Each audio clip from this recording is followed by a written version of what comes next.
now in about 5, 4, 3, 2, 1. That should be more than enough time. So, hey, out there in YouTube land, I'm your host, Fnord, and welcome to episode 6, it is, of the Color Animal Inn. Tonight, we have with us several returning players and a couple new players. So let's go through and have everybody introduce yourselves, and we'll see how things go. Stampa, what would you like to tell us about you or your character? I'm Stomper Blood Slasher. I'm orc. I am big and strong, and I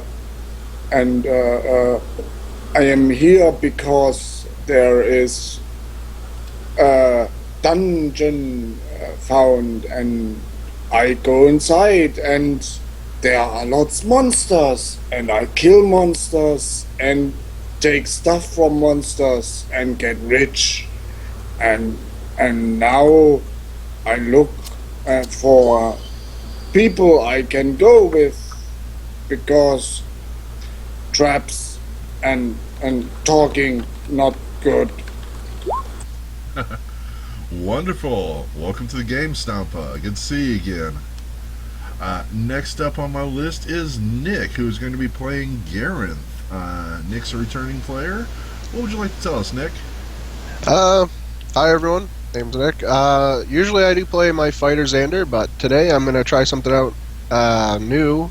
I will be playing Garenth Bardell, a monk of the Way of the Four Winds. He is out training, essentially searching for adventure. And on adventure, what better way to increase your or become better at anything is practice. So he's heard there are monsters and treasure in this dungeon, and he's come to check it out.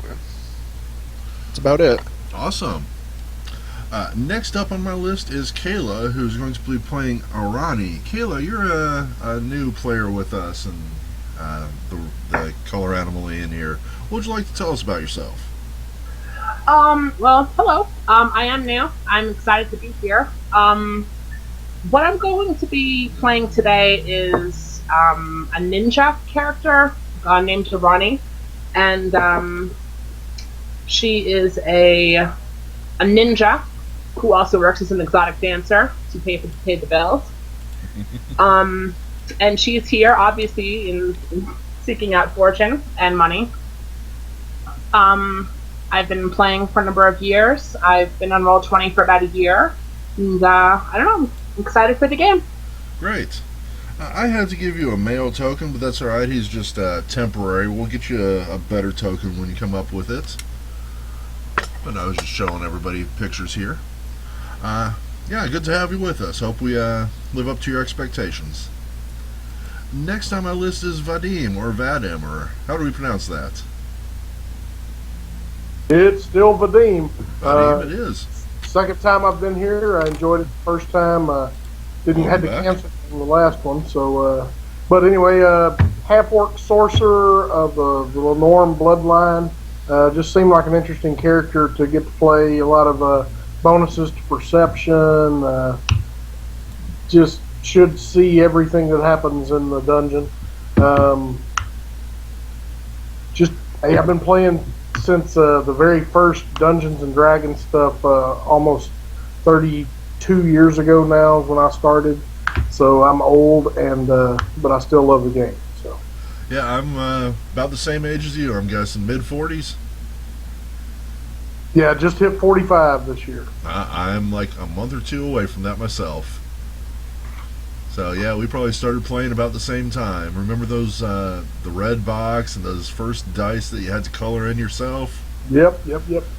Good times, good times. And last up in my list is a gentleman, I assume gentleman, by the name of Zipok, who is joining us for the first time. Zipok cannot speak, but if you would like to type something into the chat window for us, I will gladly read it off for him. Zipok.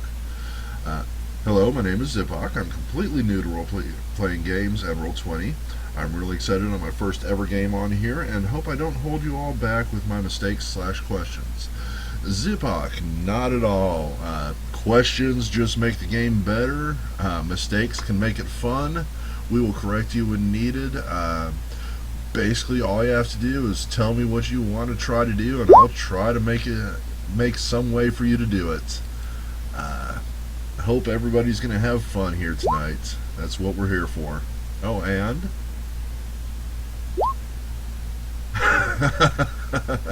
there you go, Zipok's mom. He's famous. He's on YouTube. Sort of. So there you go, folks. Let me take the turn order off there because we're not in combat.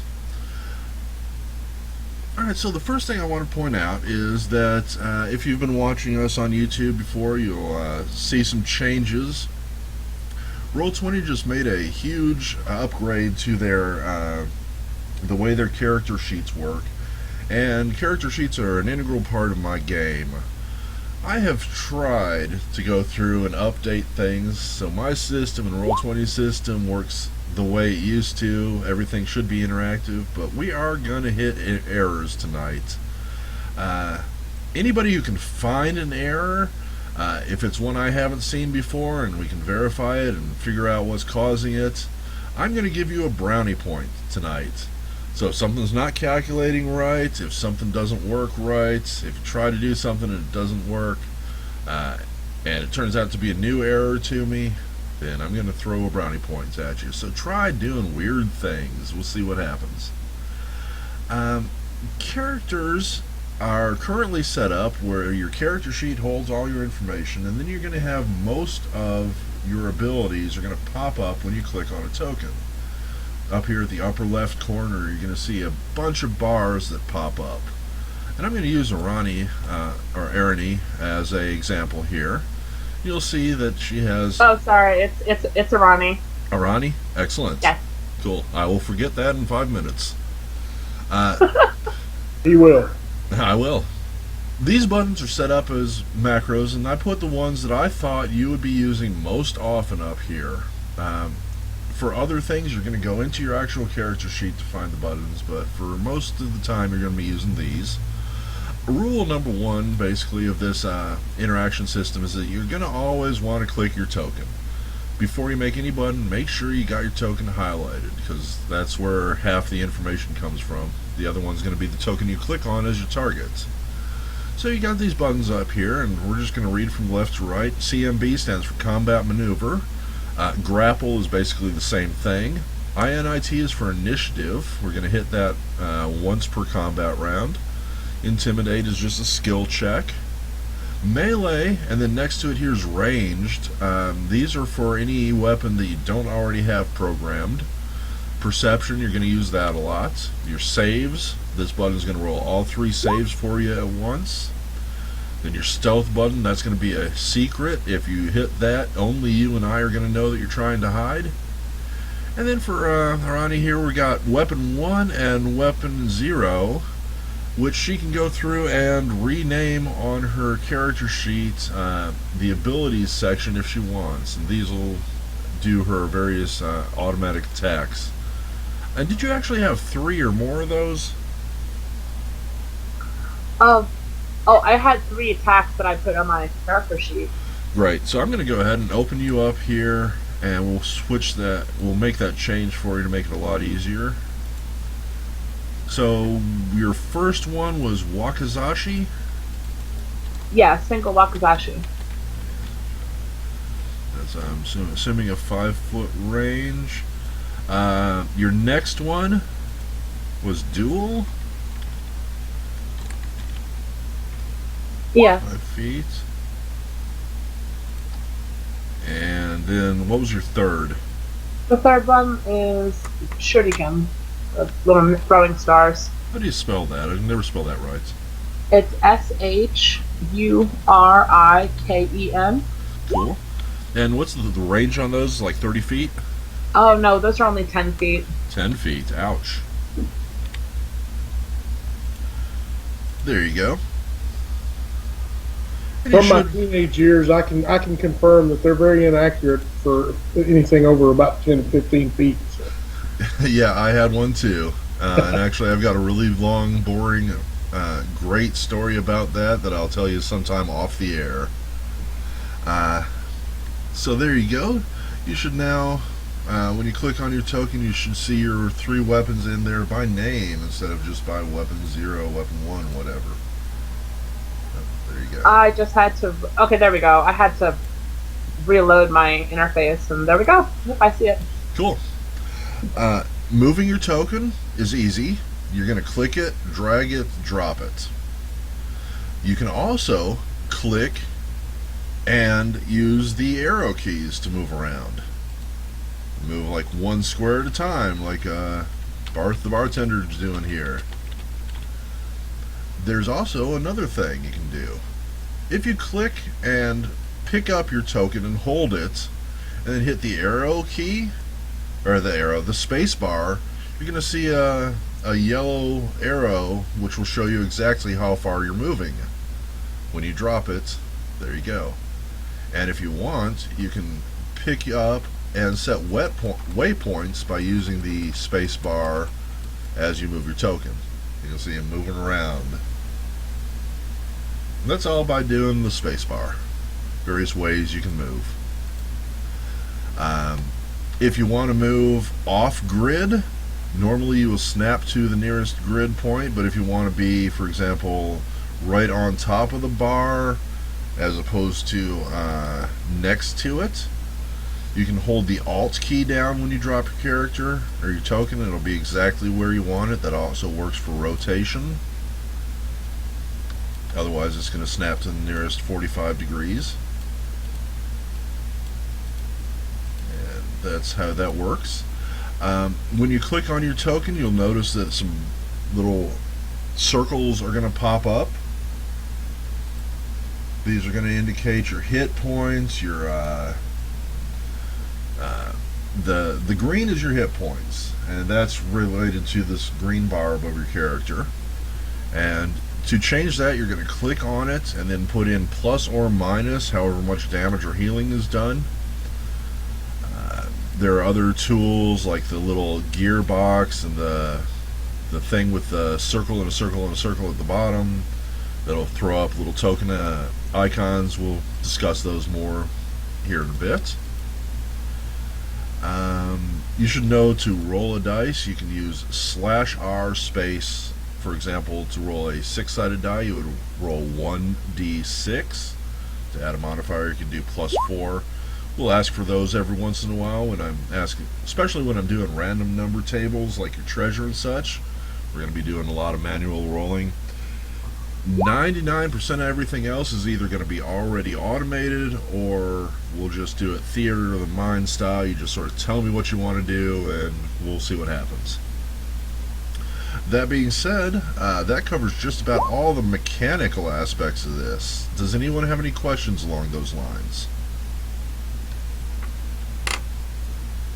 Blessed silence. I love hearing that. So now, let's jump into the actual game. As soon as I'm done talking, we will all be in-game, live, as your characters.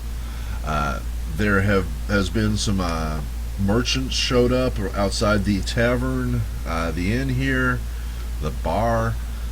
So if you want to do some shopping, we'll do that live. Y'all are free to talk amongst yourselves. Decide whether you know each other ahead of time or not. I don't care. It's entirely up to you. And you can ask questions of people here. And I think I will step out of my GM role and step into my NPC role and welcome you all to the Color Animal Inn. We are now officially live. What would we like to do? Stomper has a long cloak around his body and lies with the upper body and his head on the table and sleeps. Great! What an exciting game. The first thing any of my players does is sleep. I need to sit down with Stompa because I've adventured with him once before, and it's always good to team up with somebody who Stompa's things. So I'm waiting for the guide to show up. It's really my only desire here tonight. Awesome. One more thing I would like to request is that when possible, don't say I'm going to say my character's name is going to do something. This is for the players at home, and especially for me who gets confused easily. So, just kind of keep that in mind. So in this case, I am Vadim. Excellent. I might need some like reminding on that because I usually say I. So most people do. So do I. But just I'm asking you to try. I'm not asking you to do it 100%. I know it's not going to happen, but it'll just help. So let's see. We see Arani and Gareth here are new players and new characters. What are they going to be doing tonight? Gareth walks up to the bartender and he requests some food and some water. Greetings, Gareth. Water? Don't get a lot of call for that around here. Are you sure? Wouldn't you rather have some beer? No, thank you, friend. Water. Excellent wine available. No, thank you. Water, please. Barth just sort of looks at you and shrugs. All right, as you wish, and goes and gets you he has to walk over, pours you a beer mug full of water and puts it in front of you. And what kind of food would you like? Well, what's on the menu today? That's an excellent question. Let's see. So give me just a moment. I'm going to find my menu randomizer. There it is. Popping that up.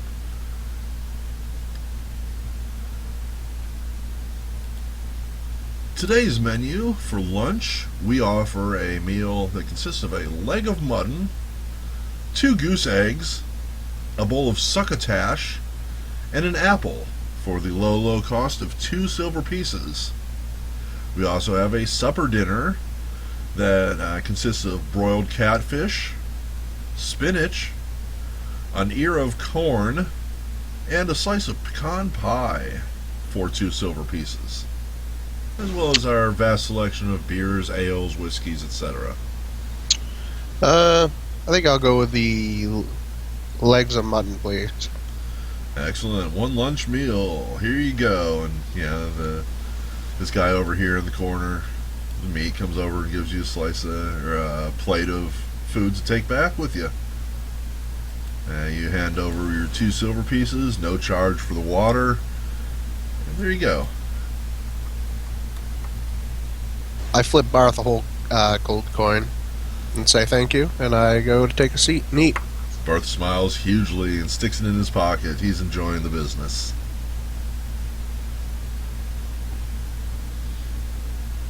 Alright, so Gareth takes a bite as he eats for a little while and finishes his meal. Was it of sufficient quality, or did it or was it bad tasting? Well, again, it's not the best. You get this distinct feeling that Barth is serving this not really because he wants to, but because he has to. This seems like the last food out of his cupboard or something. There's a distinct shortage in quality. Oh, I knew that, but since I'm not playing Xander, Right. I have to roleplay it as someone else. I gotcha. Appreciate that. Alright. So Gareth looks around, and so I'll do that if anyone else wants to go ahead and roleplay their character. Eating your meal for a while, it looks like Zipok's working his way up to the bar. Barth smiles and goes, "Well, hello, stranger. Welcome to the Color Animal Inn. What can I do for you?"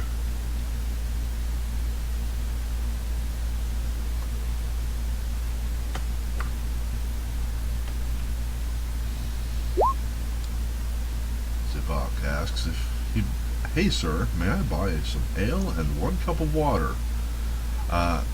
Barth looks at you, and he's, as you say ale, he's like, "Okay, and water?" Really? He looks over at Gareth and looks at you and, all right, I don't know why people are buying water, but here you go. And he goes over and gets you, a mug of ale and a cup of water. Says the first ale is on the house and no charge for the water. What else can I do for you, sir? Yeah, I was just going to say, Vadim says the ale's watered enough already, isn't it? Barth kind of throws you a look.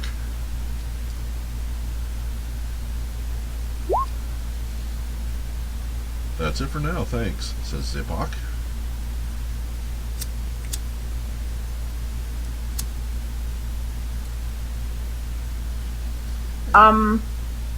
Arania is going to approach the bar, and she's going to approach the bartender, and she's going to lean in close, and she's going to say, "Do you have any high elvish gold? I really need a good wine tonight."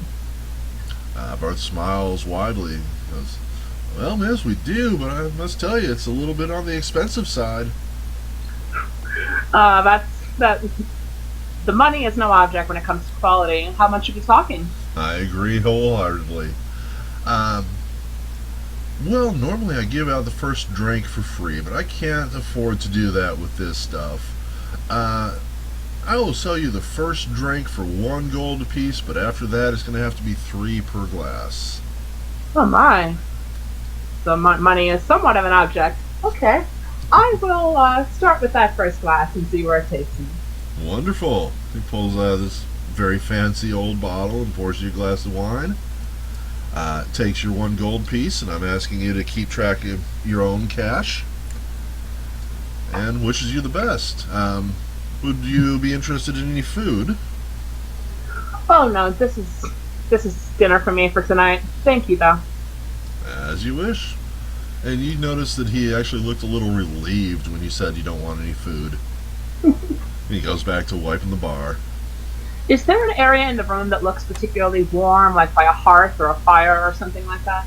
There isn't. There should have been. I didn't think about that when I built it, but no, probably the warmest. There's not even a stove here. What am I talking about? Probably the warmest place is next to Stompa. His snoring is putting off.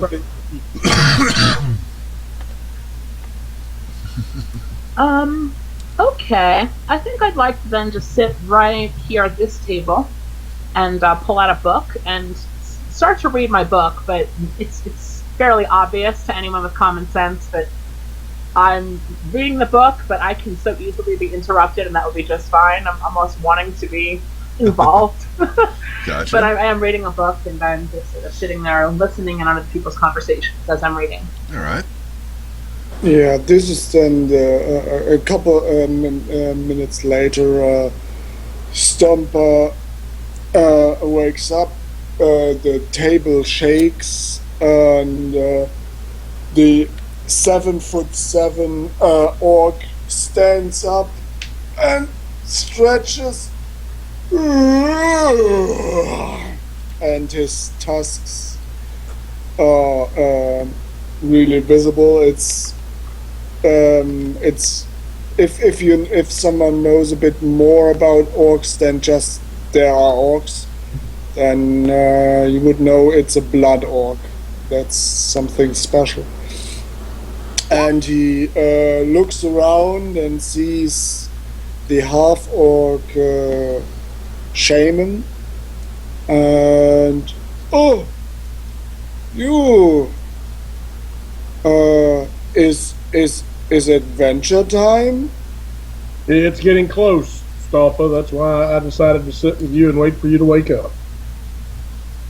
We can go kill things and loot them. I like kill things and loot things. I like kill evil things. Well, actually, I just like kill things. Yes. Just so you know, I was testing out Examine. I rolled a 34 on you, Stompa. Yeah, he's. I think I know your soul by now. I perceive it. Yeah, yeah, he's. He's he's 7'7", of over 120 pounds, and from what you look, he could probably beat an ogre in an arm wrestling. Just want to point out, folks, Nick has used one of my special macros. For those of you new to the game, new to Roll20, you can go up into the settings menu on Roll20. In the upper right, there's a little gear box here for your settings, and you'll see a bunch of macros available. If you click underneath there, there's a little box that says Show Macro Quick Bar, and then you can click in bar for any of those macros available. The ones you're going to need are CH and CM. Those are for critical hit and critical miss. The Insultinator 3000 is fun. And then the one that says Help, if you click that, that'll tell you how to use some of the other ones. Now, these aren't all going to work on everything, but things like Look and Examine will definitely work on monsters and your other players. And the other ones have their own little things they can do too. So. You'll definitely be seeing the critical miss one at least tonight. Yeah, probably a few times. Critical miss is fun. I love the critical hit, critical miss things.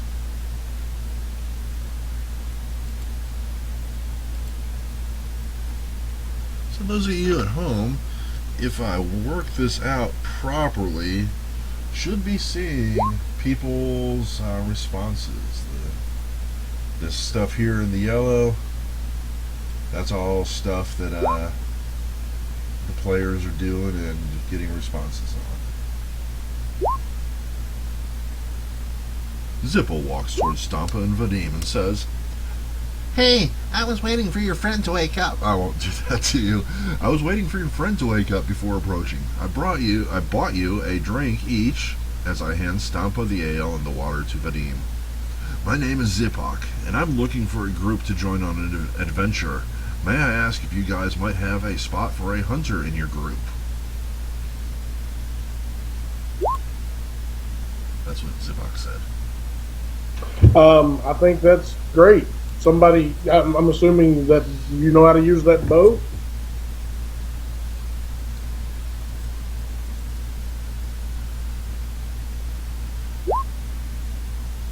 Then, yeah, absolutely. I need somebody else to stand behind.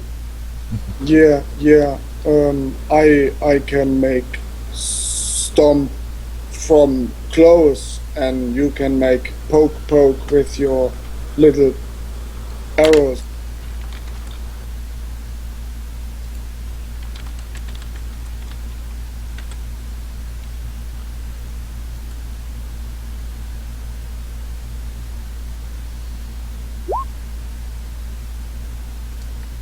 "Thanks, that sounds great," says Zipok.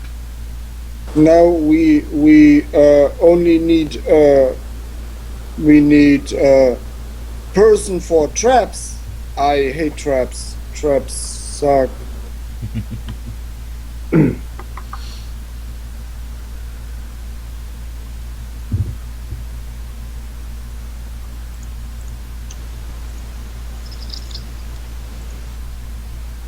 Cricket noise here.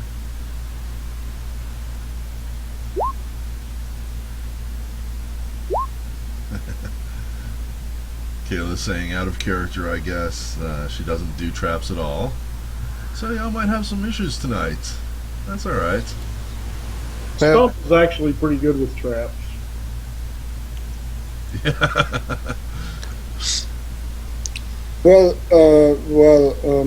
Yeah. We have to wait for little torchman to come and yell and many words and then gold, and then we go to dungeon and kill stuff. At this, Arani is like fully regarding this orc with fascination at this point, with just like his process, the way he seems to be expressing himself is just very interesting to her. She's just like, she's very amused by Stampa. Alright, Gareth is going to walk back up to Barth and ask him if there's a... Since I'm not from this area, is there a guide or something I can hire to take me up to this cave of mysteries, as it's called? Why? What an amazing coincidence you should ask that. There is indeed a guide that comes by here several times a night. And he will be providing maps and will take interested parties to and from the mystery caves for a small fee. In addition, I don't know if they were set up when you arrived, but there are a large number of merchants who have set up booths and tables outside of the Color Animal Inn and have all manner of goods available for purchase. Can I get you some more water, sir? No thank you. I think I'm gonna go check out those merchants you mentioned. As I walk away, I flip another gold coin back towards him. Barth, with just amazing dexterity you would not expect from a man who's so large, reaches out and he grabs that coin before it even hits the bar. And pockets it with a smile. Thank you, sir. Have a great day, sir. Come again, sir. It looks like Gareth heads outside.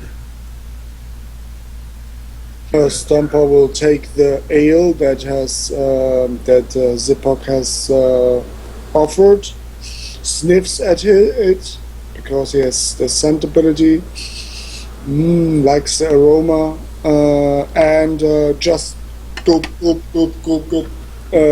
of ale. and Tonight's game brought to you by Rolling Rock Beer. Rolling Rock. It's pretty good. and just gulps the beer down. Glug, glug, glug, glug, glug. I thought your endorsement was going to be Rolling Rock. It's not complete shit. Well, I don't claim to know my beer. I will drink anything other than Coors Light. I don't like the dark stuff, but Rolling Rock hits me just right. I like it. Yeah, I don't drink beer, so I'm not a big You should try aficionado. porter. You should try porter. I don't even know the difference. It's a very mild dark ale. Oh, there you go. Was anybody else going to go outside? Anybody? If you want to do some shopping, we kind of glossed that over during character creation. But everybody should have a good chunk of change with them. I do ask that. Well, I have a what I think is a fairly liberal attitude towards items. If you've bought something with your cash and have it written down on your character sheet, you have it. There's no question about it, unless it's something ridiculous like, quote, a 12-foot step ladder. And I don't worry about encumbrance or anything like that. Excuse me.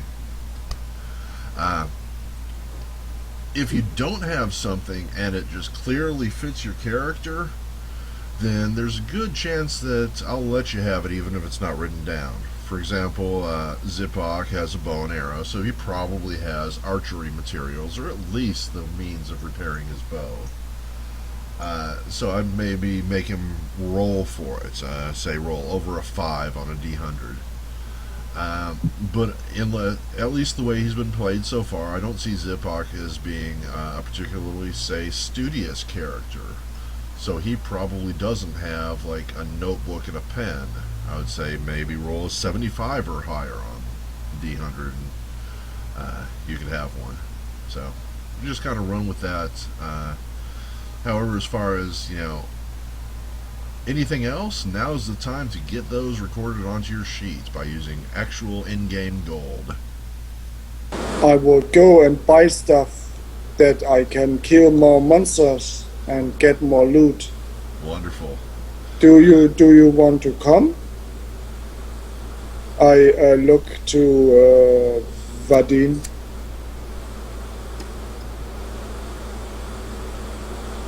Yeah, And then I'll join you. I'll join you, Stomper. and then we wait for the guard, the torchman, and go kill monsters and get rich. All right, so let's move the setting out of the bar. Is there anything anybody else wants to do in the bar before we go outside? He looks to Arani and smiles a bit, and goes then outside. Great. So we've got Gareth already out here. Gareth out here already. Let me adjust the view a little bit here for you at home. There you go. Gareth, you find yourself looking at someone, and looking at him, it's really hard to tell whether he's like a very small dwarf, a large gnome, or just a really, really old human. But he's wearing the classical alchemist garb, and is standing before a block of potions and other trinkets. Near him is a fairly cute halfling lady who's selling and offering to scribe scrolls. And then over here there's wands and rods and stuff like that. You're the magic item section of the store. And the old guy looks at you and goes, "Yes, sir. What would you like today?" Since I'm actually proficient in crafting potions, or that's my craft, I'm kind of looking through the bottles, and I open up a cork and kind of waft the air to me, and I find a couple healing potions, and I hand them to the old man. Say, "I'm going to take these 4 healing potions, please." 4 potions, and those are 50 gold pieces each. I take out my gold pouch and count out 200 right in front of him, and put it back on my belt and thank him for his business. And sold. You have yourself 4 healing potions. In Pathfinder, the basic healing potion does 1d8 plus 1 points of hit point healing. And magical healing, which this would be, also does various other healing things as needed. You'll find out about those when and if they happen. Yeah, I feel like I'll need them, considering. Vadim has worked his way over to the clothing section. There's a very, very young lady here working the loom. He is looking at a table covered with rope. There's also like fabric and such here, and this lady over here is selling pouches and backpacks and everything. Anything along those lines we could help you with, Vadim? I think today I'm looking for a lengthy piece of rope. I hate to go into a dungeon without some rope. Yes, sir. Yes, indeed. That's a horrible voice. Trying to do like a little girl voice. We can get you any kind of rope you like. Would you like regular hemp rope? We have spider silk rope. It's very expensive, but it's good. Well, what kind of price on the spider silk? Because I don't like to take hemp because I'm afraid Stompo will smoke it. Let me see. Let me see if I can find rope in the books. Anybody know offhand? No. What's he asking about rope? Price of spider silk? All I have is silk rope, and that's 10 gold, I do believe. And it weighs 5 pounds. Yeah, here we go. Let's see, where is it? 5 pounds and 10 gold.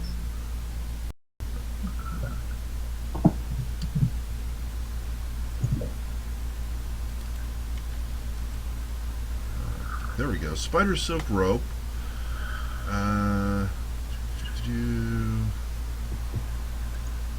Doesn't say how much. Where is it? There it is. Oh, 100 gold pieces. Yeah, I think I'm going to skip the spider silk. Do you have any just plain silk? Let's see. Where's that? Yeah, it's in the book. Silk rope. Here we go. 10 gold pieces for that. Yes. Yeah, I'll take 50 feet of... 150 feet. Loop of silken rope. is 10 gold pieces, and thank you very much, sir. Thank you. Can I offer you some pouches or some clothing? Uh, I think I would like a backpack, but I think that's all I need at the moment. Cool. Yeah, get yourself stick the backpack on there, your inventory. You should probably already have one if you don't already.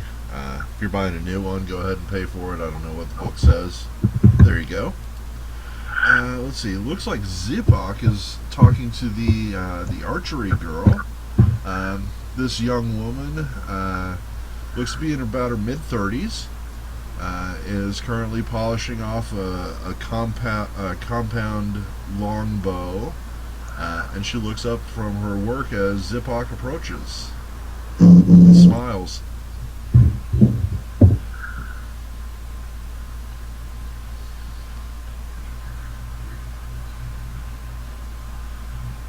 You can see there's several bows of various makes here. There's also a table with all kinds of ammo on it. Hi, I was wondering if you had any special bolts for my crossbow.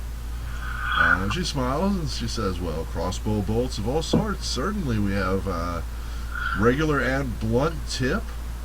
Those have been selling fairly well. Blunt tip arrows are extremely good against certain types of undead and other creatures that are immune to puncturing damage. We even have a few special arrows that have, shall we say, magical enhancements such as fire or lightning or cold. These are, of course, much more expensive.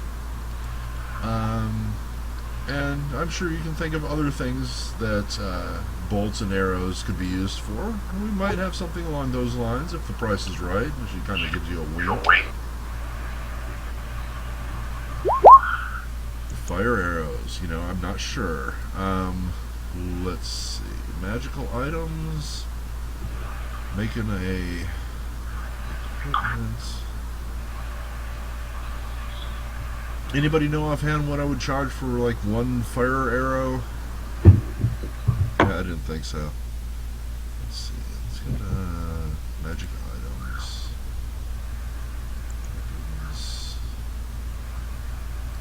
Shield. This one special ability. Flaming costs +1 bonus. And where's the price list?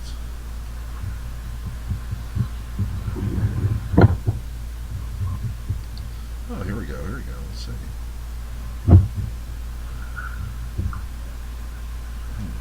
She's got a sleep arrow for 132 gold pieces for just the one. I think. Is it just one? Really? I think it's 20.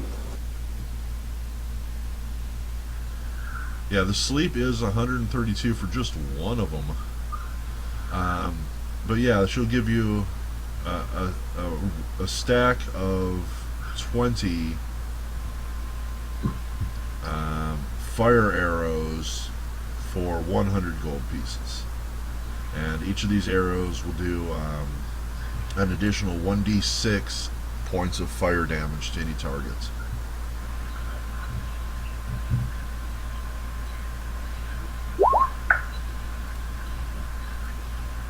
Want the full set of 20?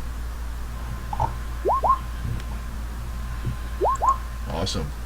Alright, so for this, what you're going to do, assuming you want to keep it separate from your regular arrows that you use all the time, just go through your attack section and build another weapon. This time in notes, you're going to put does additional 1d6, or you can just remember and tell me when you're firing one, but be sure to tell me before you make the roll. Either way works. Let's see. Stampa and Vadim, looks like you're going as a pair, talking to the guy selling armor. And he has... No, Stampa just waits for the dude to come. Maybe he would invest to make his weapon a +1 weapon. Ah, yeah, that's expensive. hundred Yeah, or thousands gold pieces. it's 2,000 Yeah, 2,000 gold. minus the 300 if it's already a masterwork item. Yeah, it is. Okay, so yeah, that's how much it would cost. Yeah, I pay that. Oh, really? All right, your weapon is now for 1,700 gold pieces. You had that much? Yes, I have. Yeah, you I probably do. ju- You've been here a lot. You've been raking in the treasure. So yeah, your weapon is now a +1 weapon, and all that implies. And you're going to come up here to the north where the blacksmith is, and hand him his weapon. It's going to take him a while to work on it, but he'll get it back to you here in a bit. Vadim, did you have something you wanted to do? No, I was just following Stomper around, waiting for someone to come and lead us. Okay. Arani, what are you doing? Well, after I finished my drink, I decided to leave the inn, and at which point I was going to browse the cellars before I went home for the evening, and I wanted to pick up a few things myself. Just Wonderful. What would you like? Looks like you're looking at weapons here. I don't actually know which is which. Like I'm trying to find which of the sellers would sell things like grapple hooks and silk rope. That would be the fabric section down here to the bottom left. Not that it matters, but see this table here? Those are supposed to be ropes on it. And this lady up here sells leather good, and she's got, little clips and doohickeys that would include a grappling hook somewhere. These two work together. They're like sisters, you can tell. Okay. All right. Well, I think I'm just going to be wearing the rope and the grapple hook. Wonderful. Just standard prices out of the books. Okay. And do you guys happen to carry cosmetics? I'm getting low on some different kinds of makeup. You know what? The lady that sells the leather probably does. Yes. Not something I had considered, but certainly a valid question. Oh, it's on my character sheet, so I just wanted to Okay. So yeah, I'll purchase some refills on those as well, and that'll be all the purchases I'll make. All right. I'm just trying to give everybody plenty of chance to, if it's in the book, you're more than welcome to buy it and put it on your sheet. Just kind of role-playing a little of that here. If it's a magical item, they're currently selling up to +1 weapons and like 1 flare is what I like to call like the fire thing, and up to level 3 spells in scrolls, potions, etc. Wands. Do they happen to sell potions of cure light wounds? They certainly do. The guy has a huge supply of them. They're going for 50 gold pieces each. Alright, I'll go ahead and pick up 4 of those as well. Wonderful. Those do 1d8 + 1 each. There are food merchants up here to the north for your like rations and stuff. You can tell they've been pretty well picked over, but they still have a good selection.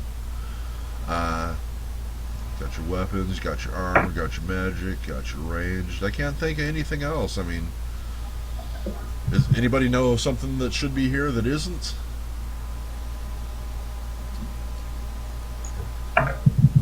Alright. So, last bit of shopping. Anybody want to do something we haven't gotten to yet? Looks like Zipok's going to buy himself 4 health potions. Awesome.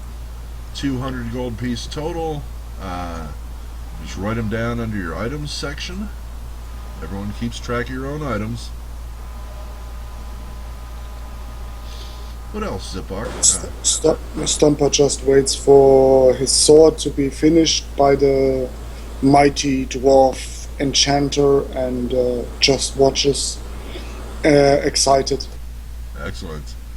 Yeah, it's really exciting to watch this guy doing his enchanting thing. He's like pouring weird oils and like dipping it in substances and waving it around and chanting and like sprinkling things on it and just heating it up, hammering the shit out of it. What Stompa doesn't know is it's a con man, and this is all for show. Yeah, pretty much. Yeah, you're looking and you notice that at one point when Stampa's not looking, the guy sort of takes a sword and throws it away and finds one that looks like it and starts working on that. He probably just takes a similar looking scimitar that is already magical. Yeah, exactly. That's exactly what he did. It helps you don't notice. He figures you're an orc. You probably won't. Yeah, probably. No offense, Vadim. Yeah. Stampa just looks totally excited, like a little child that sees a firework. Awesome. All right. Anybody? Anything else? Gareth, Zipak, Arani, Vadim. How much? I'm gonna go over to this lady. How much are blunt-tipped crossbow bolts? Oh, they're the same price as regular, sir. Ah, well, I will take this. I pick up a. Oh, geez, I don't even remember what it's called. A quiver. Quiver, yes. Quiver of bolts, Yeah, and that's I 20 toss her of the those. gold. Awesome. I'm not sure if it's like a gold piece for the quiver or something, but I don't know, maybe they're in a nice container. That's what it costs. I'm not looking that up. You can look it up if you want. Save you some money. True ninja. Vadim goes over there and starts quivering with the juggler. Alright, and time passes. After a little while, you hear the sound of a bell ringing.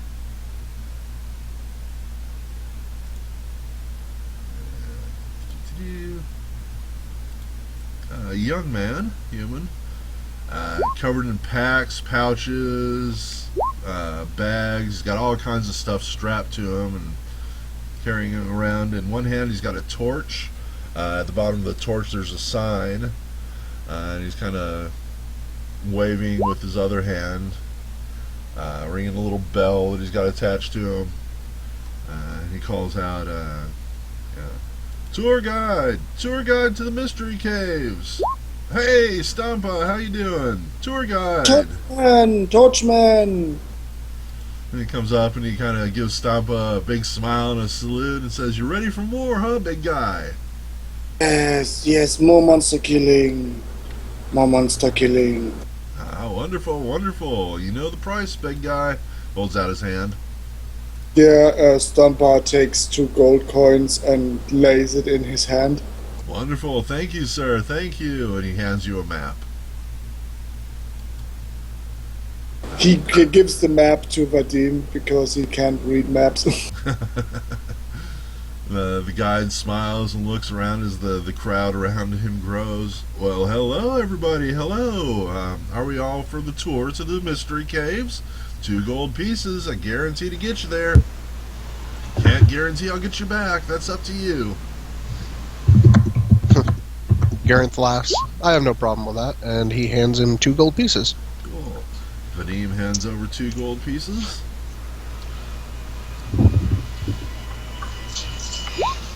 No, we're Gareth still turns here. and sees these 3 going up, and he asks, "You go? I see you're going up to the Cave of Mysteries as well. Mind another party member?" No, more friends, more people there. That means more chance not to die. That's a pretty smart thing for Stampa to be saying.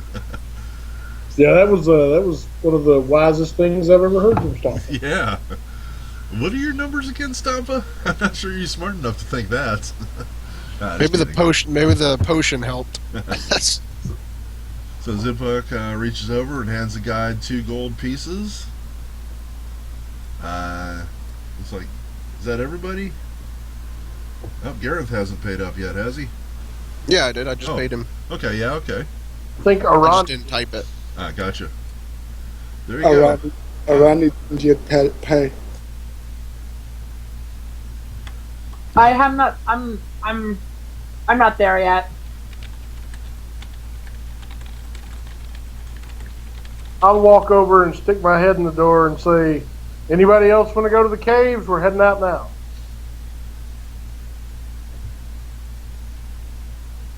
I think I know. I think I know the answer to what I just whispered out. Send it to me anyway.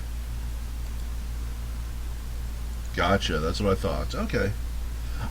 So I have found another error that I was not expecting. I can't say what it is without giving too much away, but I will note it down.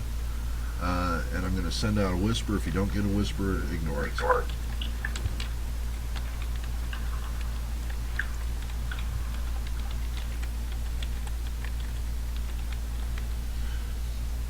There we go. And I know you didn't notice it, but you brought it to my attention. That's good enough for me. Where am I? I have a question. I don't think I actually have heard you explain what the brownie points are. Oh, you'll find it in your journal. In the Roll20 box up here under journal. Oops, wrong tab. There it is. Yeah. There's one that says brownie points, and you can click on that and get some information. They're basically hero points renamed. They give you little bonuses, little save my ass at the last moment kind of things. Okay. No, I can't find that. There it is. Got it. Alright. See. And what is your current level of experience? Current level? Should be at level 2. Well, I don't know if we're assuming fast, normal, or slow progression. Other. I don't keep track per monster. We're going to do more of a per session thing. Well, but which experience point progression are you using? Because Pathfinder has 3 different speeds, and I was just wondering which one it is, because that would depend. We're not using any of those. Okay, so we're just going to say we're at level 2. We don't have an actual amount of experience. That's right. Okay, cool. And then after you've played a couple games, I'll bump you up to level 3, and then so on. It's going to be just completely at my discretion. Yep, sounds good. Yeah. So there you go. Let's go to the dungeon. Excellent. So the guide looks around at the 4 of you who have paid, waits a couple minutes, calls out a few last times, and says, "All right, here we go. Next stop is the Mystery Caves." He doesn't want to offer us anything? Oh, he does. He says, yeah, thank you. I'd totally forgotten that. Thank you. Let me see. Pulling up my random tables, and we're going to find out what we got.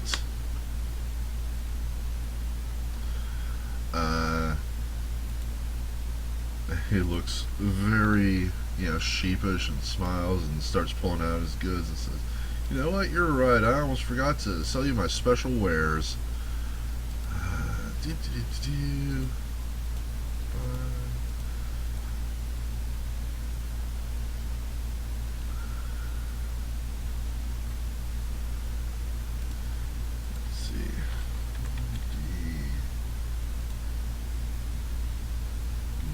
D9.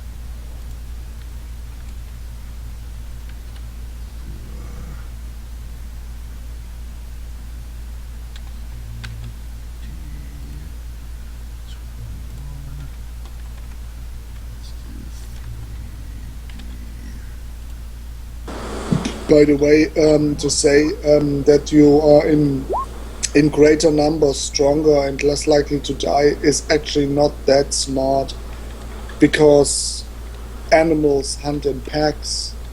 Even animals know that.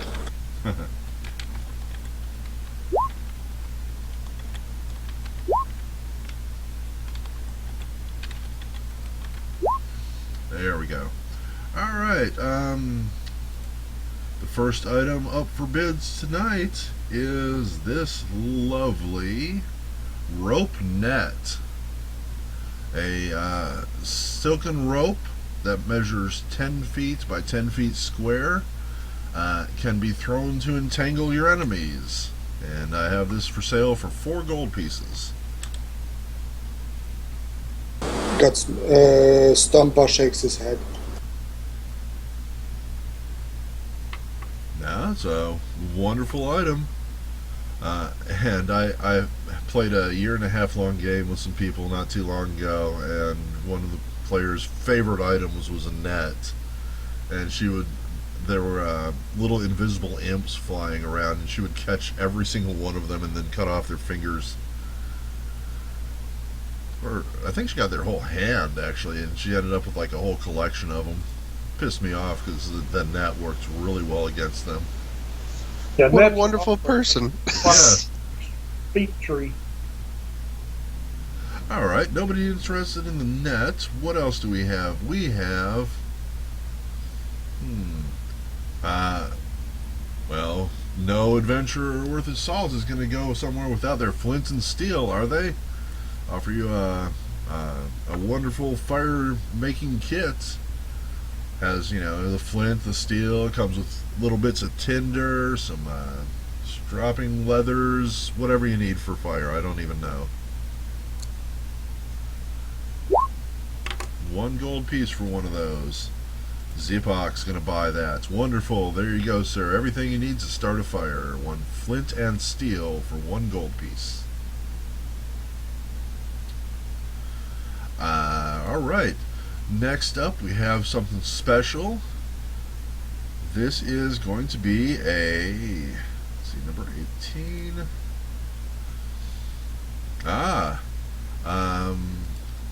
This is a wand, and you can see that in addition to the regular, long piece of special wood that's carved to make a wand, this one has actually had bandages wrapped around it to make sort of a handle that have been lacquered in, so they're not coming off. They're actually part of the wand now.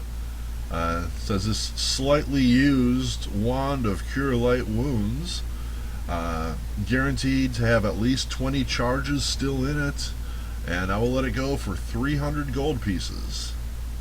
Seems reasonable. Sorry, I missed a large part of the discussion about the wand while I was answering the door. Oh. I heard that it had bandages on it. Yeah, the bandages are actually lacquered in. They're part of the wand. They're not just wrapped around it. They're not going to fall off or anything. And he says it's a Cure Light Wounds wand. It's guaranteed to have at least 20 charges in it, and he's offering it for 300 gold pieces. Good grief. He's a little steep on that one, isn't he? And he's like, well, used items. Sometimes you get lucky. You might have more, but I can guarantee this has at least 20 in it. I've had it extensively tested, and that ain't cheap. Yeah, my eyes stop lighting up. All right, nobody's interested. He'll stick it back in his pocket. Well, I would buy it, but I cannot use it. Okay. Next up, we have. Let's see, that was 18, 7. Oh, when he smiles big, he's like, I know you people are going to want this. I've been looking at the maps you've brought me. I've heard your tales talking on your way there and on the way back, and I've heard that there are plenty of undead in this area. This potion here will help you hide from them. There's a potion of hide from undead, and it's selling for 50 gold pieces.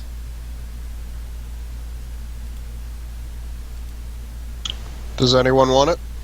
Because if not, I'll buy it. But I mean, if someone wants to speak up now, I'll let them have it. You can buy it. Okay, I'll take that potion. Who's this? Sorry, Gareth. Gareth, excellent. Gareth buys himself a hide from undead potion, 50 gold pieces. All right, I hand him the 50. And he smiles and thanks you very much and sticks them in his pocket. And last but not least, I have number 4. He reaches onto his back and he kind of smiles at Stampa here, noticing that Stampa doesn't have a weapon. And he pulls out of this back sheath a great sword. And this is masterwork. Masterwork great sword, he says. It's some of the finest dwarven steel crafted by elven crafts, swordsmiths, um, guaranteed to cut your enemies in half in a single blow. How about it, big guy?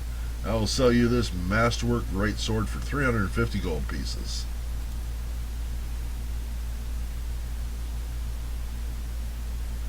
Huh? Big guy? Stampa? Oh yeah, Stumper notices that he has no falchion, and looks to the forger, and goes to the turns around and goes to the smith to take his magical falchion. Excellent. The guide kind of looks at you and watches, and when you pick up the falchion, you can just see his heart drop out. He's like, "Oh man, I thought sure I was going to sell this thing." What about the rest of y'all? Anybody interested in a masterwork, great sword? No. I think there are other adventurers here that would want the thing. Yeah. I just did my magic. Yeah, he's asking them because he knows you're not going to buy it, and it doesn't look like any of them are going to buy it. So he sticks it back in his sheath and shrugs and says, "All right, well, that's all I had this week. Sorry, folks. Maybe I'll have something better for you next week." He smiles at Gareth and says, "Let me know how that potion works out. I might be able to find more of those." Will do. Let's go now. All right, last call. And here we go. And he starts heading out. He starts walking away. He's walking backwards for some reason. So let's get everybody together here. Makes it a lot easier for me to carry everybody all at once. Copy and paste. And we're going to be switching maps here. Let's see where we're going. We're going here. Bing. Get rid of the original guide. He's gone. And bring y'all in here. There we go. Now everybody should be able to see at least some of this map. Is there anybody who's seeing nothing but darkness? Everybody can see at least something. Yes. Alright. On this map, if you were... Let me get my glasses so I can do this for the YouTube viewers too. If you use the magnifying glass icon in the upper left corner, that's change your zoom level. And I go out to about 30 to get a really good overview of... This is what we're gonna call the map that the guide has handed to each of you. Each of you that paid him, I should say.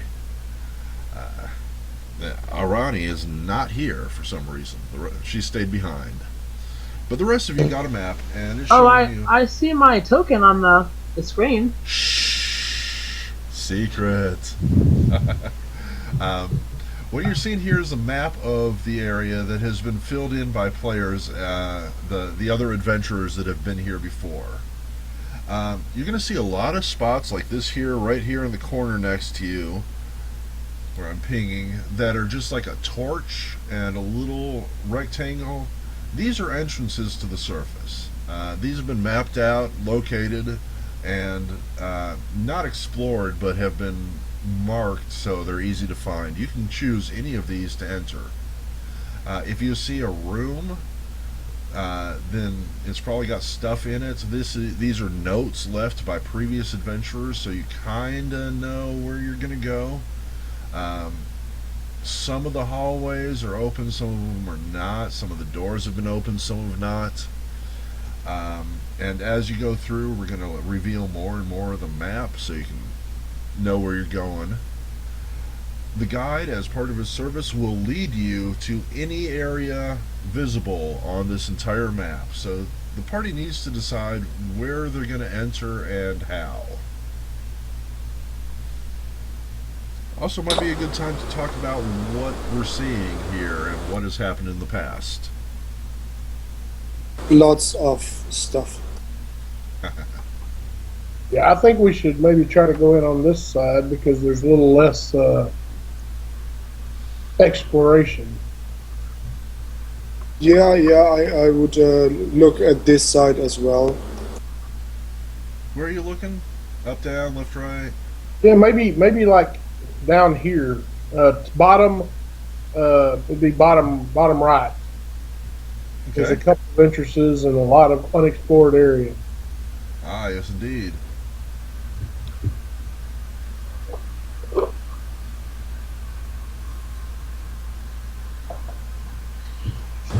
Like here? There or here, same general area. Yeah, okay. That basically gives us the whole eastern side of the map to work with.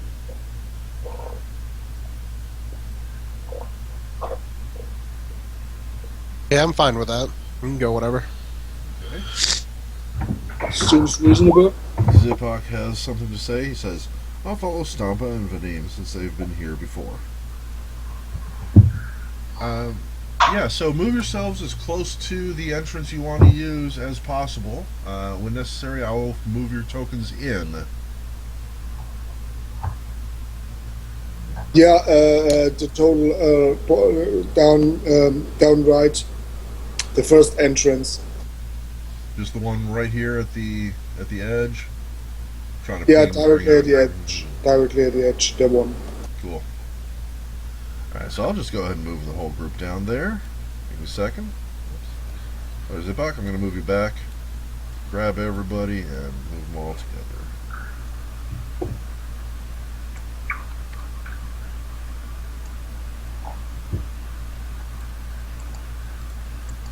There we go. Y'all see yourselves down here? Might take a minute. And we shift ping into position. Oops, somebody do that. There we go. Was that the one, or you wanted the one further over to the east? I think Further to the east. Okay.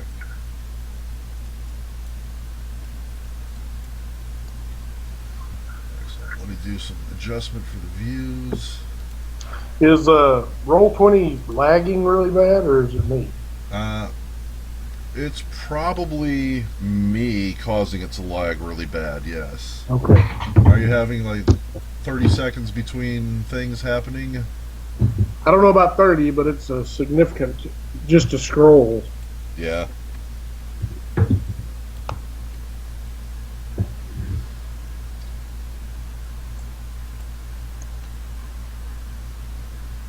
Yeah, Stompa remembers this place where they went left. Now they should go right. So y'all should be able to get into the tunnel here. You're going to be limited on your lights by your vision, except that some of you have dark vision. If you want a torch, I can bring one in for you. You can just grab this one visible, and I'll bring you more.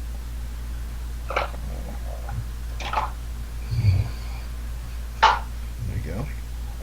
We're going to go just free for all. Everybody move as they want.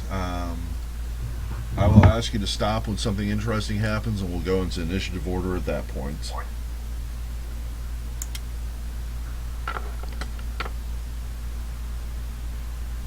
Ah, yes, I see the bats from the last time we were here, Stompa. Yeah, I've seen that too.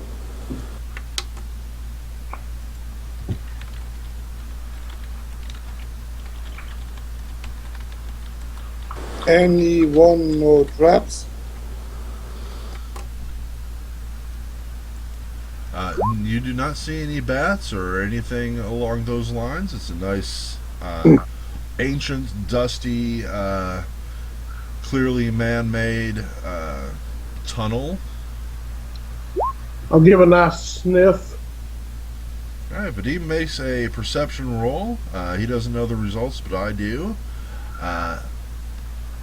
The air smells fresher than it did deeper inside.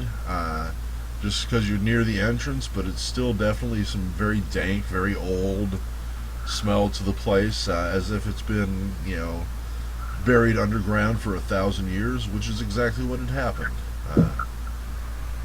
And Someone who can look good at traps and stuff and find stuff should go and look and find stuff. Just a quick question, Fnord. Is there any way you can give me like an aura of 30 feet of light, just so I don't have to try to carry a torch? It's kind of a pain in the ass with the lag. yeah, you should have. Let's see. Oops, wrong button here.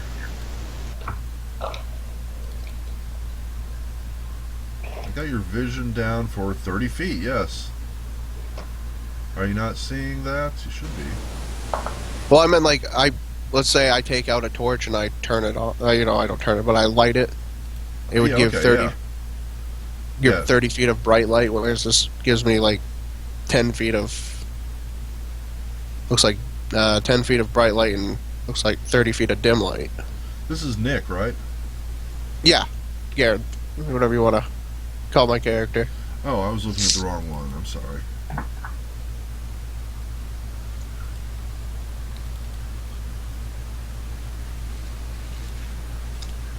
Gotcha. Yeah, we're gonna give you a torch light until the torch dies out.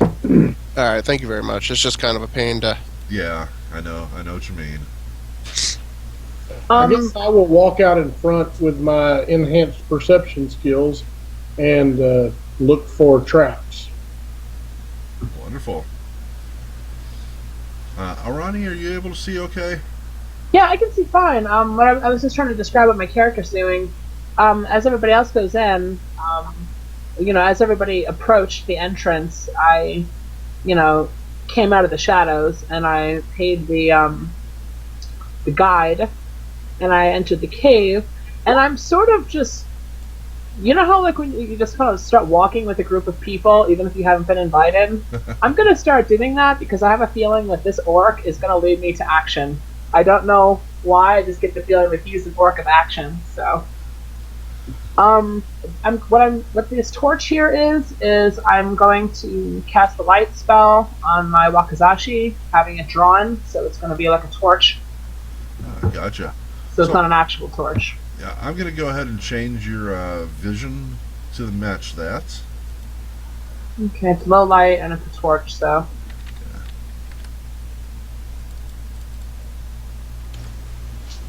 Hey, Vadim, what do you have in your perception anyway? There You you say go. enhanced perception. I know you have sniffing, but. He's got sniffing butt. Well, I'm sniffing the perception skill. Well, I have bonuses to my perception because of my sorcerer's bloodline. If somebody else would like to walk in front, I'd be happy for them to. But I got a plus 15 to it. I think that's better than mine. So That's pretty high. Oh, Yeah. you're a half elf? Half elf plus I have. I took. It says it gives you skill focus. I took Uh-huh. perception, so that's 5. Then I put 4 into it. Just go in front and watch. You have a lot of points in that. That's cool. Okay. Yeah, I have like a 4 to perception, so I am not going to be leading anyone. Yeah, that's the only thing I'm good at. I have a -3. I actually have an 8.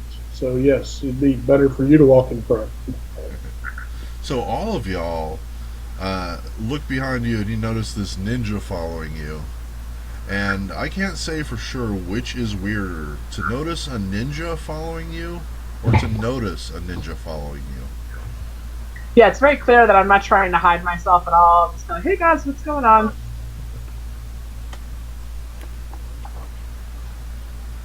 I don't know what a ninja is. I just thought she was a stripper. No, I'm dressed like a smallish set woman with like leather armor and dual curved blades that look a little bit weird and exotic and not the norm. That's you visually see, and I'm an elf. That's it. You were looking for a new token earlier. Did you ever manage to find one? No, I'm still looking. It'll probably Okay. be a while, but I will find one. No worries, no hurry. It's been a long time, but when I Go was find, younger, I've had a few strippers follow me home. So go find trap, and then we can just avoid trap. Well, Vadim is looking around and he hasn't seen anything. I'm gonna go a few steps and then I'll take a look and see if like maybe this hallway is safe. So, all right. Yeah, Gareth, you're doing okay so far.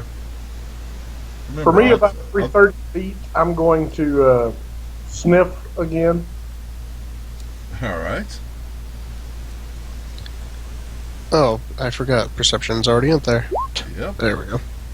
Stomper waves the masked woman and goes around the corner to the others. Where are you at, Zipak? Are you underneath one of these people? Underneath Zippa? Or Stompo? There he is. There he is. He was hiding in Stompa's shadow. Vadim, Gareth, you're both pretty sure that you haven't missed anything. It looks nice and safe so far. I'm gonna continue on, Cool. and I'll stop there and wait for everyone to catch up so they can move their tokens. Cool.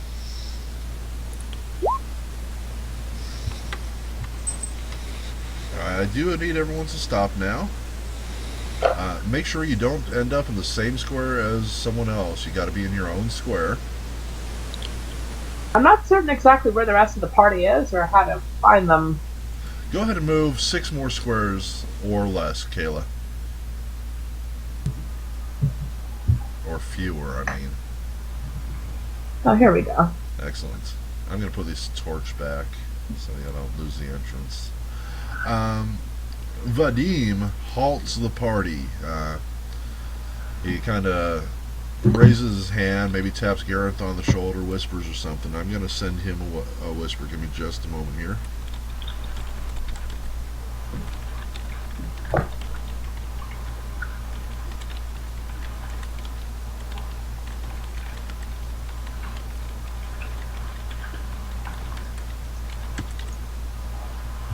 Whisper has been sent. You see my ping there, Vadim? I do. There you go. Take it. I think we should probably be careful of something. Something has been, I don't know, burning holes in the stone ahead almost. I'm concerned we may have some sort of acidic creature. Can we shoot it? Well, we have to see it first. I just think it would be wise to not maybe not use your weapons, your metal weapons on it. Oh, you gotta be fucking kidding me. I happen to know what that creature is just because of what you said, but I don't know if my character sure. would. Just going on. I'm just guessing. Excuse me. Oh, I thought you were pulling out a rust monster on us. Can you? Yeah, I if- was like, what the hell? can you give me a torch because it is wood, and then I can smack it? Yeah, one of you blind people, give him a torch.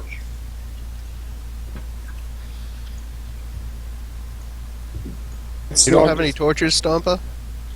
Oh yes, I have, and I take a torch. That's Stompa. Garrett shakes his head as he continues on. Okay. Everyone's free to move. I would like everyone to stop, please. Okay, let me go back one because that's what No. you said. That's all right. Now, Gareth, you're the one who stopped it, so you move forward one. Oh, okay. Because as you step into that square, you hear a clicking noise, and you look down at your feet, and you've just stepped on a plate. Let's see. 20 plus 2. Oops, where'd we go?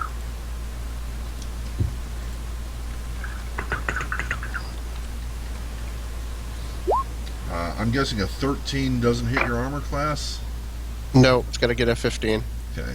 As several small arrows come shooting out of some holes in the eastern wall here in response to your triggering the trap. And all of them miss you. They hit the far side of the wall, and with a little splash of acid comes off of them, and they start burning away the stone, little whiffs of smoke, and then they drop to the ground useless. Wow, back- so it wasn't a monster. It was a trap. I look back, found your acid monster. Does it look like if can I inspect the arrows to see if like an acid arrow might be salvageable? Yeah, do you have any skill that would help you with that? Even Well, a I craft might be able to. or a profession. I have craft alchemy. Would I be able to use that to like determine if the acid would still be? Yeah, very much so. Alright. Give me a roll on that. It's not going to be easy. These are 1,000 years old, but All right. Try to find my craft. There it is. very nice. Yeah, you rolled about as high as you can. And of these three, you are able to recover one of them. And what would they be used? Is it a bolt or is it an arrow? They are actually bolts. They would work Okay. in a large or small crossbow. Excellent. They are normal piercing type arrows, but they do 1d6 additional acid damage. Excellent. I And- make sure it's all taken care of and I put it away. Cool. You only have one of those. I'll remember that. I'll write that down now. Wonderful. Can we jump over trap? Gareth has actually stepped on it several times and it has not reset, so it looks clear. So y'all can move again. By the way, Vadim, you'd rolled a natural 20 on your perception roll to find that. Wow. And I still didn't know what it was. Speaking of, it's time to roll again. Yeah, well, you were far away at the time. And no, Trap. you. Trap avoided. Yep, no apparent trap other than that one.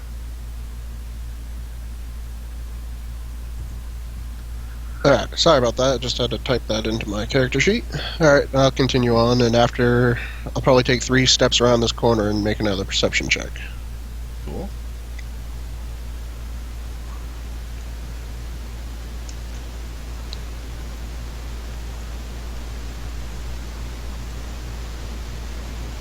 There we go. And let's see what happens. Gareth looks around. Vadim looks around. They look at each other. I'm sniffing. Shrug. They don't see anything unusual. They come Yeah, to a just consensus. remember, I'm trying to use my scent. I'm letting him look, and I'm trying to use scent. So Who is trying? that's Vadim. Vadim is trying to use scent. Check. Yeah, I'm gonna throw a whisper at you. So I'm going to touch Gareth on the shoulder to stop him again.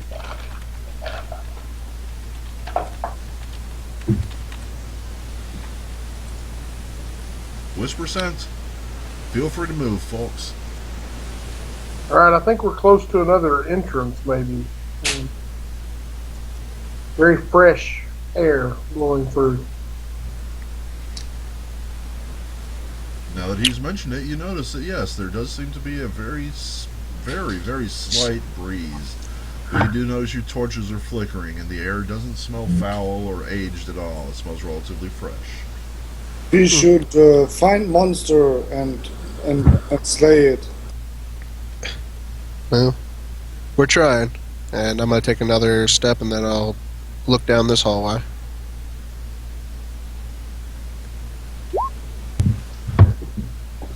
Got a perception from Gareth. Looks good. You don't see anything unusual.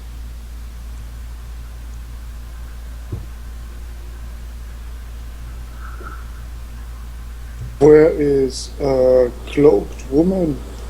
Sniff. If you don't see her, you don't see her. Maybe she's hiding again. Vadim, you rolled a perception. No, doesn't seem to be anything unusual.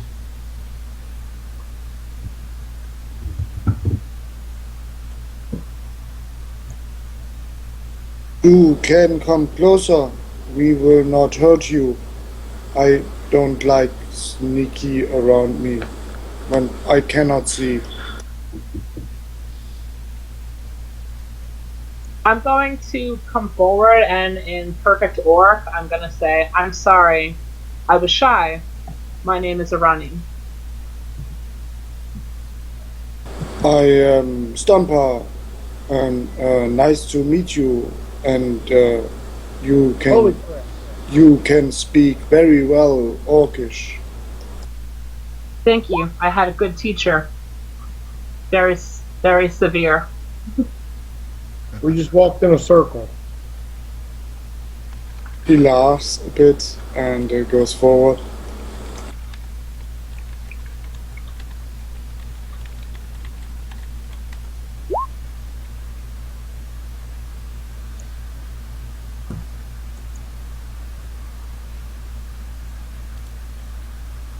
I kneel down and kind of look at where they might be going. Who does? Garanth. Garanth. Did you find something? I'll let you know when I see the direction.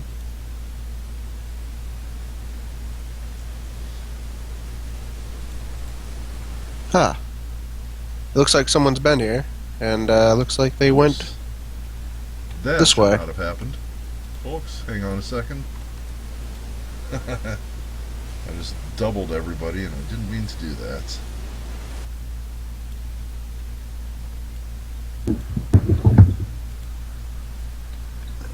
Anybody else seeing double? I think that's everybody. Okay. Yes, he is stopped and knelt down, and now that he has pointed out, Gareth shows you that there's some footprints going through the dust in the ground here. If anyone would like to make a knowledge nature, knowledge local, or survival roll to try to identify these footprints. No, Stumper doesn't. He doesn't know such things.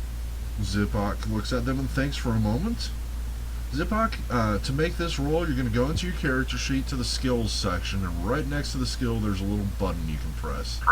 Make sure your token is selected when you do so. Nord, I have a question. Am I at a vantage point where I can make this roll as well? Assuming that you're not staying away from the group anymore, yes. Yeah, I'm in and amongst everybody at this point, so I'll make a knowledge local roll. Go for it. Let's see, I got one from Rani, I got one from Zipok. Anybody else?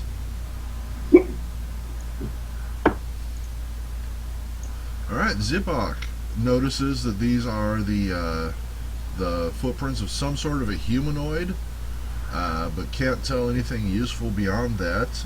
Arani, however, is going to get a whisper.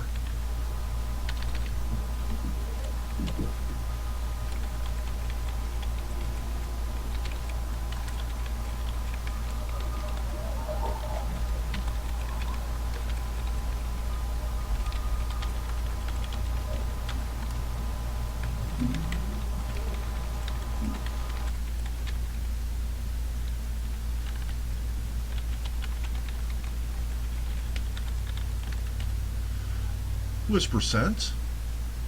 And give me a moment to do what I just said I was going to be doing.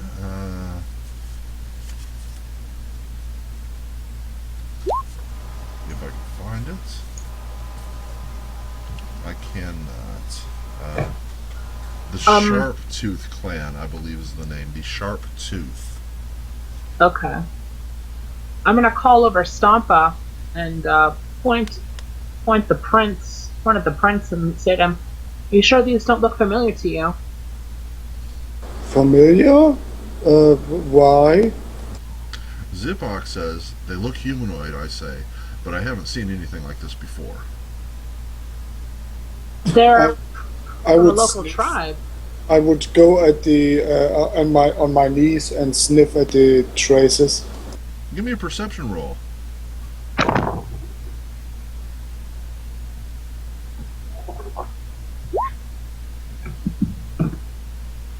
you've actually gotten a negative result, and therefore don't smell anything unusual. Hmm. Smells like footprints. They are from the, what did you say, Sharptooth? Yes, I believe The that's the name. Sharptooth tribe. They're a local tribe. Does that say something to me?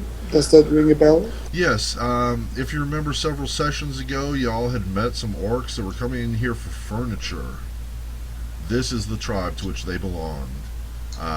They were let go. One of the two orcs was actually killed and revived and then let go, if that rings bells to anybody. That was after Stompa left. It was just me, Azure, and someone else. Well, there you go then. Maybe you can share what happened. Well, technically I was playing Xander, so. Oh, that's But true. essentially, after you guys left, we continued on. We ran across some orcs. They said they were here for some furniture. I think. Oh yeah, Azure essentially stopped us from killing one, and they said they wouldn't come back. But Now, so that's what that is. Whether these are the same orcs, you certainly can't tell because none of you were here at the point, but you've heard the story from your fellow adventurers. This is the tribe they were a part of. How you know that from footprints, I'm really not sure, but hey, Pathfinder, go for it. And there you go, folks. What are we doing? You say orcs. Well, then if they come in our way, I just challenge one to a fist fight, and then I beat them down, and we don't have to kill them.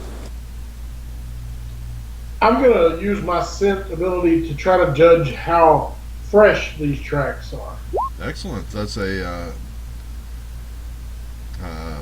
perception roll, please. And that's your thing there. I assume that was Vadim talking? Yes, that was the name, sorry. Yes. You did not get a particularly good roll. However, it's not difficult to tell that these are not 1,000-year-old tracks. They could have been made any time between today and a month ago. You're not sure exactly. Let's follow track and see where they go. Yeah, Zipok says, can I use follow tracks to see where they were headed? Zipok, that would be your survival roll.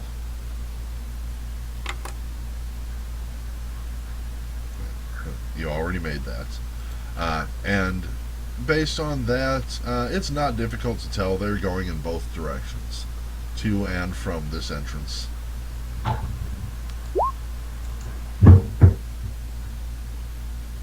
Could I make, or with my perception roll when I found them, could I see how many footprints there were? No, you can't tell. You just know there's more than two. Okay. Alright, now I'll ask everyone to stop for just a moment because I need to look at my notes real quick. Door, check. Give me a second to make some changes.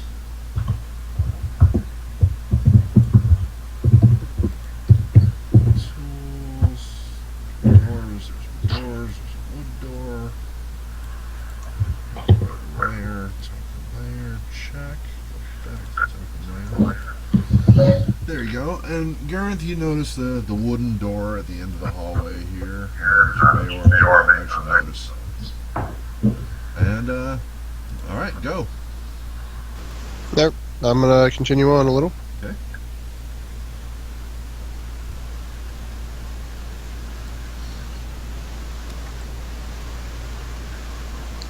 And probably there I'll make a perception check. Excellent.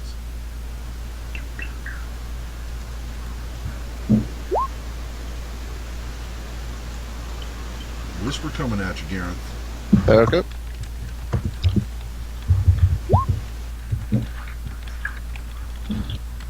Yeah, I find that, oh, wonderful. I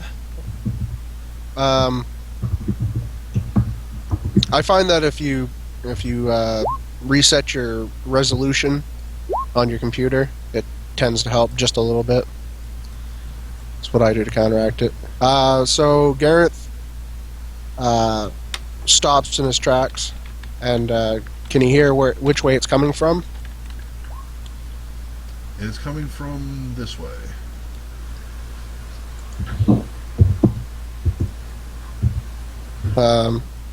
He's going to pull his nunchucks out of the back of his sash, and Stop look back to the. his fucking. Vadim, just change that to smell then. Stampa does what? Stomper, when he sees that one of his companions takes out his weapon, he does too. Awesome. Mechanical note here, in my games, I don't like dealing with drawing your weapons, taking time. When you want to use a weapon, you have it in your hand instantly. It's just like Duke Nukem or something. You don't have to worry about taking time to draw or sheathe your weapons. Yeah, this is more just for the roleplay aspect of it all. Yeah. I like crunch, but not so much crunch that it interferes. Yeah. Alright, so I'm going to cautiously step forward and whisper to the party that I heard something up ahead. Arania, what are you doing? Well, when he says I've heard something up ahead, I'm gonna say, well, what did it sound like? And when I do that, I will be the party. So, Yeah, you should probably be catch up. closer to me talking. Talking is always a free action. I'm going to assume you can hear each other unless someone says otherwise or circumstances dictate. Zipak sort of presses himself up against one of the walls and tries to make himself, less noticeable. But it's pretty obvious that he's standing there. It's like that scene from Emperor's New Groove. I love that movie. And you have approached and found yourself standing by a door, Garen. Alright, I let Ronnie know that it sounded like a roar of a lion. But I'm going to go ahead and press my ear up against this door.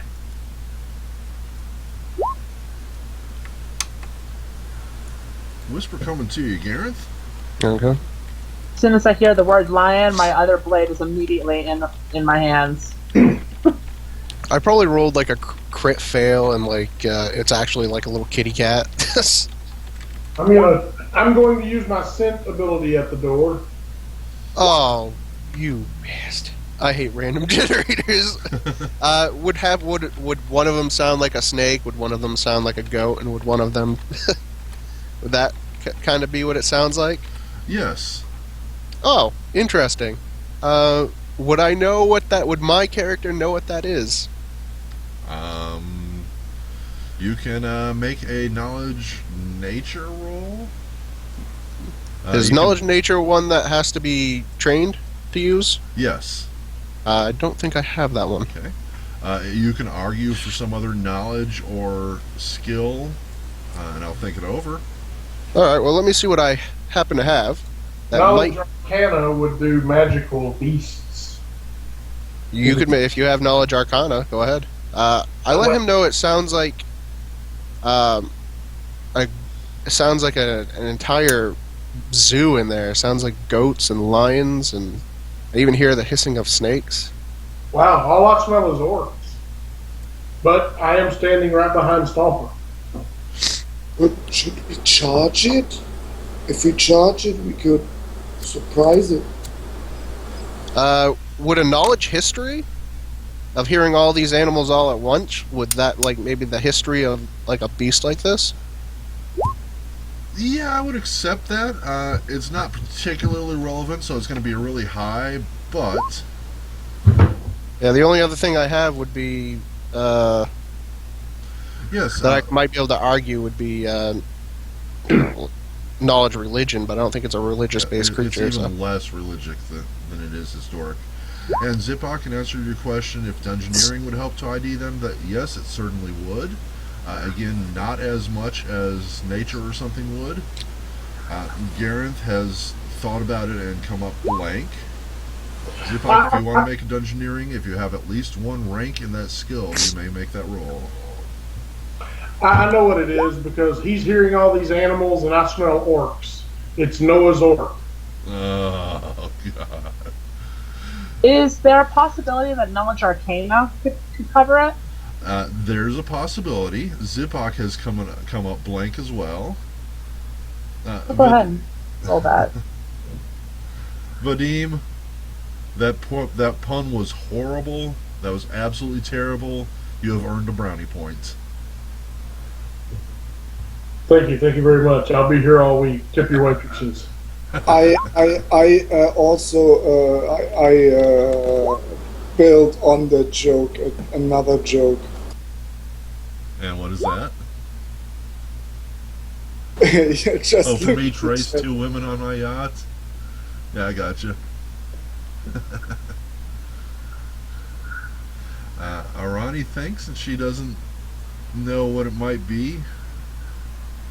Y'all are rolling really low here. Unfortunately, this is 11, not the one you 6. want to roll low on. I think it is a challenge, and we should charge in and surprise it and just kill it. I'm actually kind of with Stompa. That's why I haven't used my Arcana, because I don't have a rank in it. So. Yep, you need at least So one rank of training in it. One of your skill points has Do you want to change place that I can charge in and smack it, and then you can all join me? You want to smack the lion? Yes. Let me check the door, big guy. So I'm gonna check the door, see if it's trapped and locked.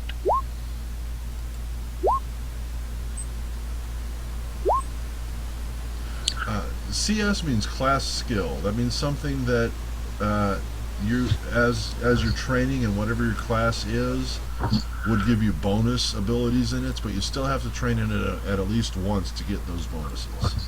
It just means that you're particularly trained in it, or at least had the opportunity to train. Gareth has made a perception check to test the door for locks, traps, etc., and has found out that the door is both locked and trapped. He has seen something that I'm going to send him in a whisper.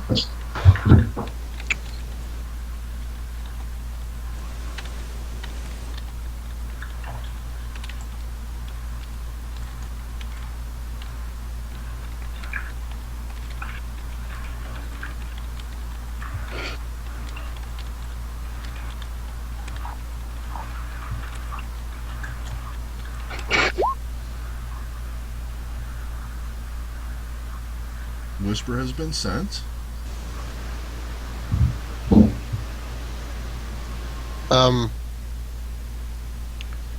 So could I deduce from this it's some kind of trap with flame?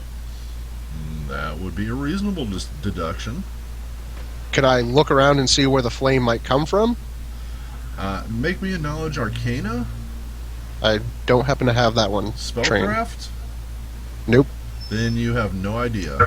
All you know But is it's not sort of- something obvious like a looks like a little nozzle or something that spouts. No, this Okay. looks like a magical trap of some sort. Okay.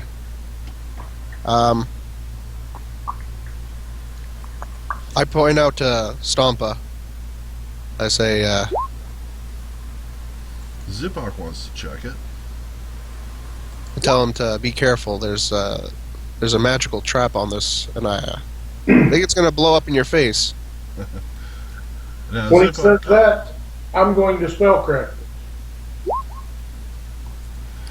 Zipok steps up, takes a look, doesn't have any clue. He doesn't even notice it until Gareth points out where the little, there are 2 ever so slightly charred, burnt handprints in this door. And once Gareth points them out, you can see them, but neither of you have any idea what that means. You rolled a 6 and an 8. Awesome. Wonderful. Trying to think of I any have a way. question. Uh-huh. Is there a crack of any kind, or a keyhole, or anything where you could possibly look through? There is a keyhole, and there's probably a crack under the door. How large? And I'm assuming if when we look through, it's completely black. No, it's not. You do see some light. If you want to see what you can see beyond that, give me a perception roll, please.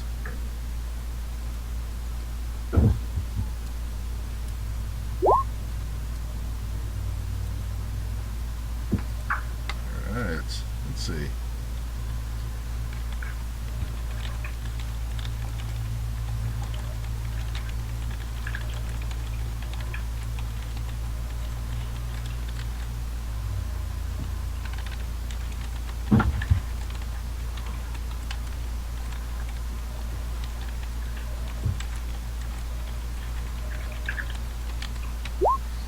Whisper has been sent.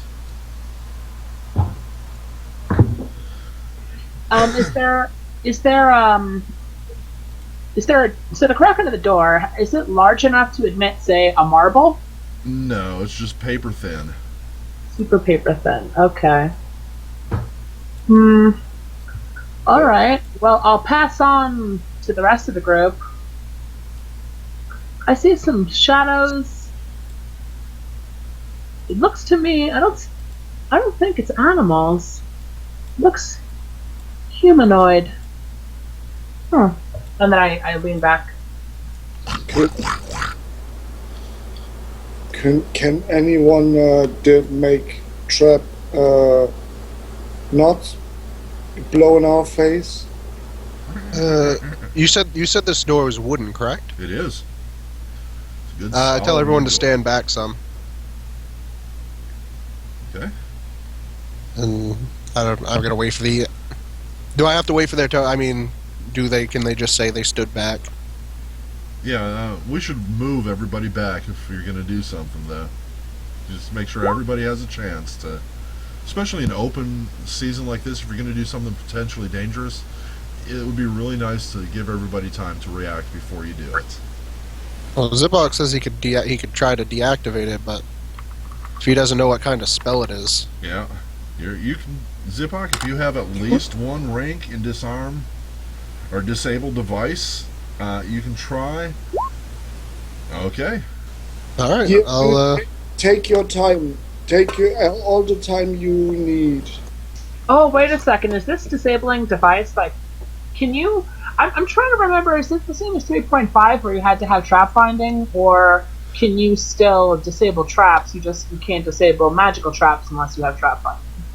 I run disable device working against any trap, magical or otherwise.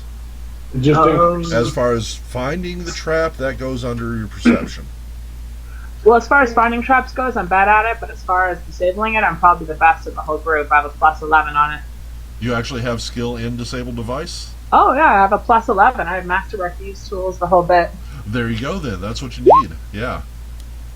And just remember, because Ziploc hasn't played before, that the taking 10, we're under no stress here, so you could actually take 10 if you chose to. That is true. Take 10 is a special ability which takes your bonus, adds 10 to it, and assumes that you're sitting there taking your time. You're not in any hurry. You're pretty much giving it one good solid effort. There's also a take 20 that assumes to take like half an hour of sitting there and thinking and really working it out, and does the same thing. I don't think you can take 20 on a disabled device, can you? I would allow it. I don't know what the rules say, but... Well, I don't think guess I'm it going to would be that paranoid going into it. I don't think my character would be that paranoid. I think she'd be a little bit more confident and a little bit more green. So she'd probably just make a normal roll with a bonus of 11. Okay. So Just take time. Take 10. Yeah, well, but she's gonna play it as her character would be. Yep. So her character's gonna be, and we're only level 2, so we're not the most experienced people. So Arani, please move next to the door before you do anything. And then let me know if you're just making a normal roll or if you're going to make a take 10 or something. Be sure to specify that in writing and then make your disable device roll. I'm going to go ahead and just roll it straight as is, and let me move myself to the door. Where is the... Can somebody ping the door for me, please? It's just to your west, right here. You'll see it when you get close enough. There you go. Pretty cool how that works, huh? Yeah. kind of immersive. It's fun. All right, rolling my disabled device. Wonderful. So Ronnie, you see her kind of look at the door. She thinks over it, and she reaches into her pouch and pulls out just a little stylus with a very sharp steel point. And you see her just reach up, and she makes just a bunch of scratches into the wood right near the doorknob.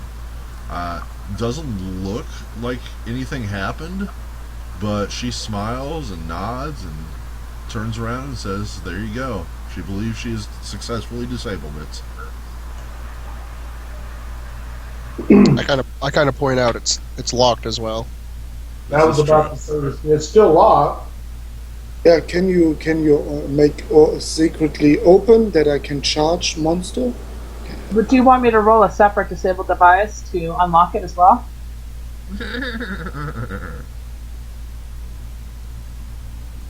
Is that a yes or? That came from behind the door. It sounded like a horse. I think it's supposed to be a goat. Oh, It's hard guys, doing I think animal there's sounds. Guys, I think there's some manner of horse goat behind this door. I can't quite tell though. I don't believe the door poses any further danger to us, but it still seems to be locked. Yeah, can you make it unlocked? I'm going to very stealthily try to unlock the door. Wonderful. That's another disabled device roll. Don't need to worry about stealth. You just see them eating the key and just eating my kit through the keyhole or something. All right, I'm gonna go ahead and just make another straight roll. Whisper coming at you.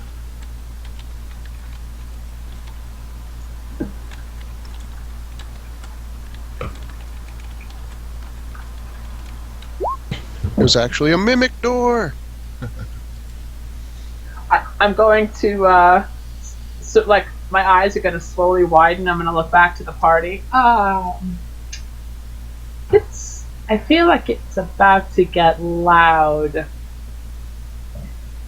Might wanna, and I'm gonna start slowly backing up as fast as the GM lets me. No, this is just for the lock. Okay. Did you think the trap's going off? No, the trap's Yeah, I not thought there going was a off. secondary trap. Because I'm playing a rogue, so I'm also trying not to be paranoid, but I still have that metagame paranoid voice in my head going, every trap has a trap that's also trapped with its own trap. You know? That's actually a great idea, and I'm going to use that in the future. Thank you. Oh yeah, thanks a lot. Sorry, but now we have to run more laps because of me and everything. Did you get all door open? I think it's safe to open the door now, but I'm going to go ahead and I'm going to scooch past Stomp and let him go ahead. I'm sorry. What I meant by that whisper was that you were working on the lock and you feel like you almost got it. So you should try to re-roll, but you did not unlock it yet. Oh, so that's not just a failure, but it's a noticed failure, meaning I can keep rolling. Right. I generally allow 3 tries on a lock, assuming no critical failure or anything. After the third try, you just simply can't work on it anymore today. Okay, I did not catch that. All right, I'm gonna go ahead and give it another shot then. Not a problem. That same tumbler is giving you trouble. You know which one it is. You know exactly what you need to do. You just haven't been able to do it yet. It's Skyrim all over again. Yeah, I'm going to give you a +1 since you know exactly what it is. You rolled the same results. You have to calm down and make sure you don't do wrongs. Just calm down. You should have danced for us before. Let's think. The more she fails, the more my character gets a little bit like, oh no, everybody's watching me and I keep getting it wrong and I'm starting to get self-conscious, and so she's probably going to keep on rolling and not take her time because she's going to start getting impatient with herself. Unfortunately, that cost you. You rolled half of what you rolled previously, and know that until you really just take some rest, You're never going to be able to open this door. All right. Okay, Stop. so what should I do from this point? Should I just take the time and do it, or No, can I no longer? you simply cannot do it tonight. Stop. Guys, I think I need to sleep on it. This is a really complex lock, and I don't think I can figure it out just now. So, Or you okay. can just knock the door down. Yes, I will do that.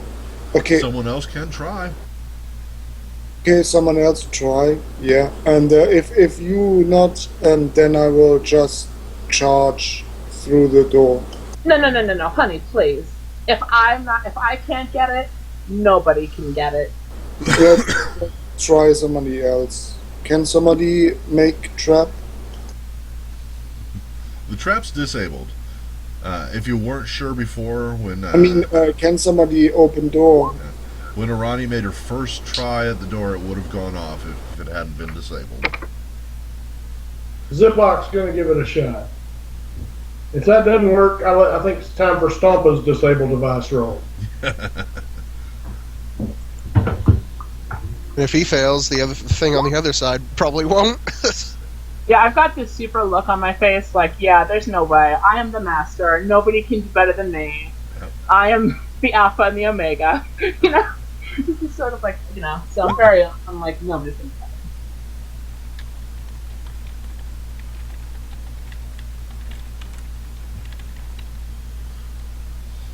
So, Stompa, I need you to move back so Zipic can get in there.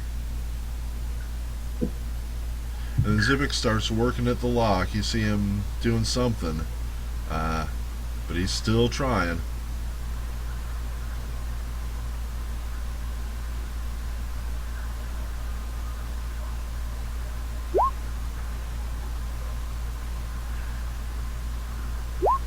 Zipak looks back at the group and says, "Big guy, punch this fucking door down." Now, you can try again, Zipak. There's actually one more thing I still haven't tried as well. It beats my idea. I was just gonna burn the door down, but whatever. I will. He looks at the door. How stable does it look? Let me look. 16 North Door. It looks pretty stable. You figure, though, you're Stompa. You could kick it down in 2 kicks. I will go in rage and just try to run through it. Is there a way I can knock on the door before he does that? Yeah. I just want to knock on the door, like lean in before he winds up and just knock on the door. Just Cool. So she has just knocked on the door. Stompa, if you want to kick the door, please make a standard melee attack against it.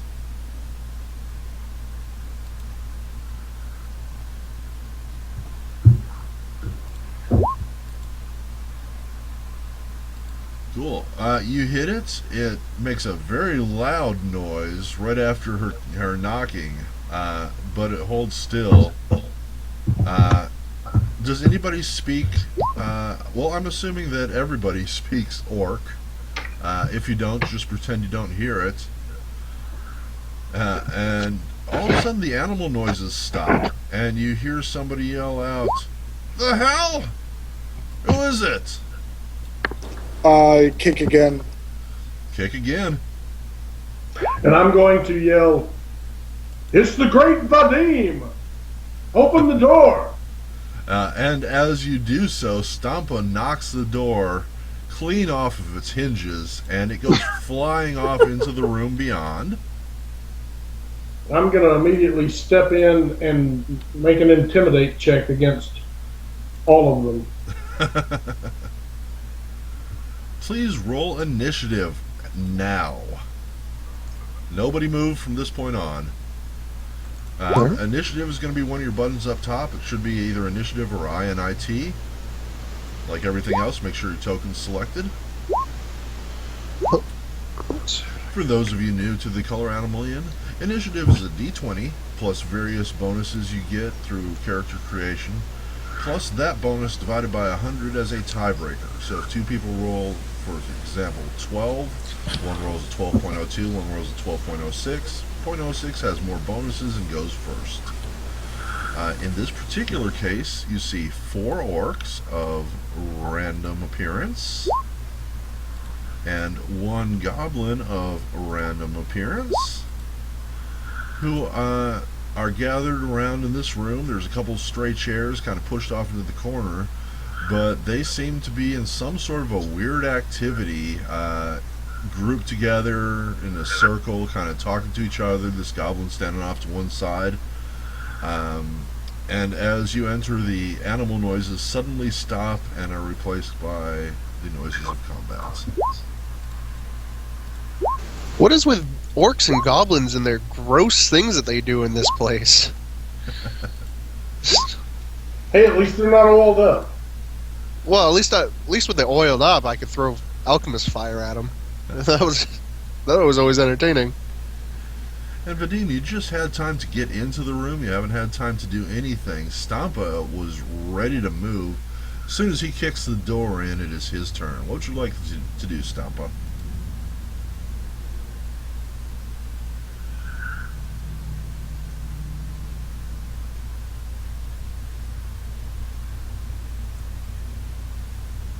Three steps. And a sword strike.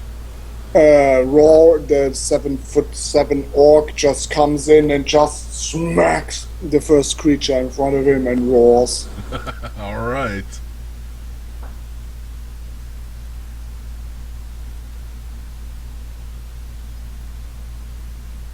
Your attack button is working there, buddy. There they go. A 25 is definitely a hit, but it's not a 31, so it's not a crit. You do 24 points of slashing damage. This guy is now at negative 13 hit points. That's an instant death, and you can describe for me how dead he is.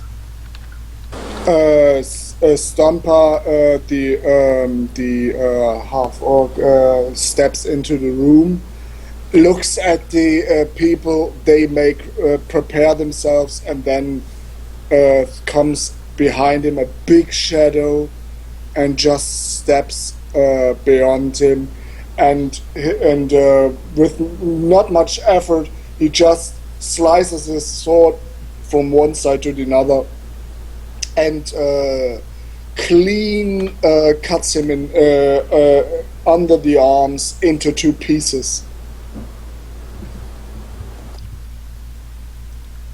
And the goblin doesn't even have time to react to that. He's just instant dead. Arani, however, has time to react. What does she do? Arani is going to take a step so she can get a view of the room and what's going on. Okay. And I can't quite see any of the bad guys yet, so I'm going to move another step. Yep. I see my first goblin, so that's 2. Well, what is it for moving through friendly squares? Can I move through friendly squares without movement penalty? Or you sure can. You can move through, but not end up in a friendly square. You can stop in a friendly square on your way somewhere if you need to look, but it is going to count as movement. Stampa would shout something. I forgot that. He would shout in Orcish, "Surrender."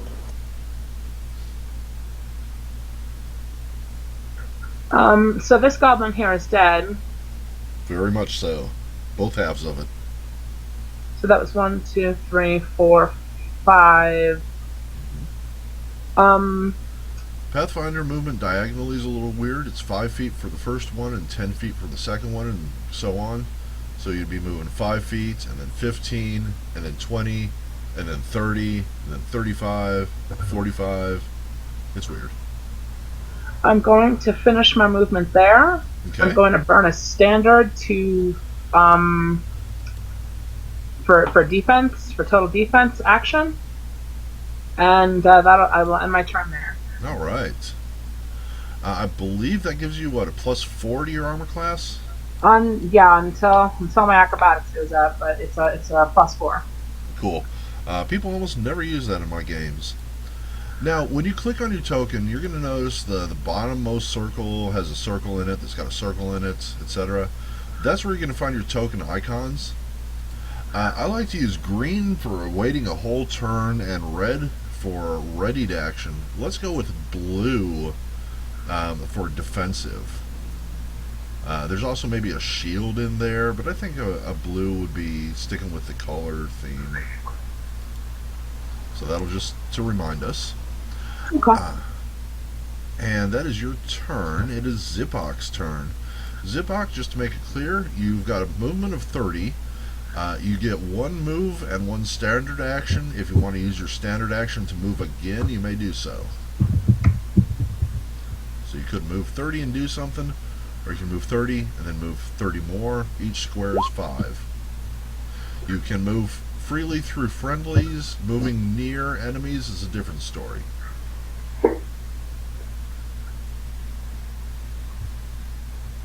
So yeah, you're going to definitely need to move up, and you might or might not be able to see anything to hit from where you can get. Looks like 5, 10, 15, 20, 25, 30 would put you on top of Vadim, so you can't do that. So you can end your turn here where the door was, or you can use your whole turn to move further into the room.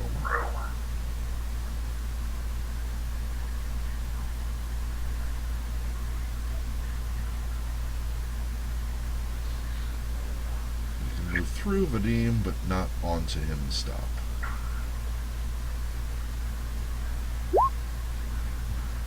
Alright, now you still have a standard action. Even though there's not anybody to attack, you can use this time to, talk to me, GM, one-on-one. You can use it to do something like use a potion, cast a spell. You can talk to the other players, or He can ready an action if anyone steps in his way, right? That's right. Ready. You could ready your bow to fire at anybody who becomes visible.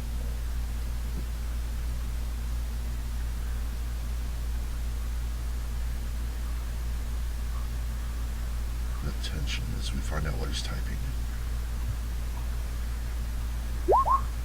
Ready my bow in case an enemy comes my way. Alright. You can only shoot enemies that you yourself actually can see on the map. But if anyone should show up, you will get your opportunity to do so. Please give yourself a red dot. You're going to do that by clicking on your token, click the little circles that pop up, find the red dot and click on that. Down at when you click the token, down at the bottom, there's a black circle with circles in it. Those are your token icons.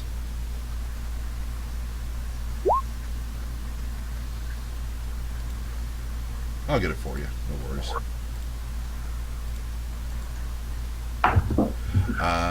Alright, so that's your turn. If anyone shows up, we'll come back to you. That's the joy of readied actions. Orc 3 looks at you, and he's going to move forward and attack. He doesn't ask any questions. He sees someone come in, chop his goblin buddy into pieces, he's going to charge forward. He has 2 blades, but he can only use one of them since he's moving. He's going to move forward. He's going to make an attack at Arani, and Arani is defensive, so she gets a -4, or +4 to her defense. So he rolled a 20, which works out as a 16, which does not beat her armor class. She knocks the blow away. Gareth, it is your turn. Alright, just 1 second. Oh. Sorry, hold on. Screen all messed up. Did it turn red by any chance? No, it went white.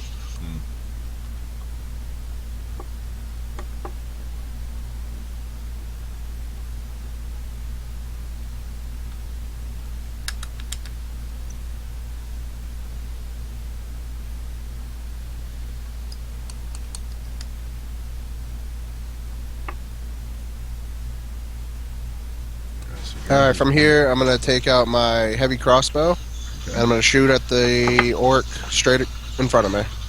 Sure.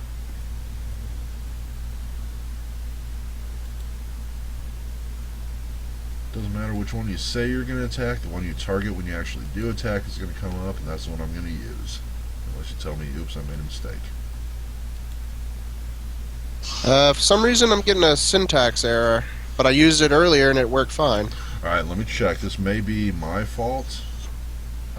I remember I was talking about the DR field. This is the syntax error it causes. If I didn't do that, let me change this. Alright, try it again.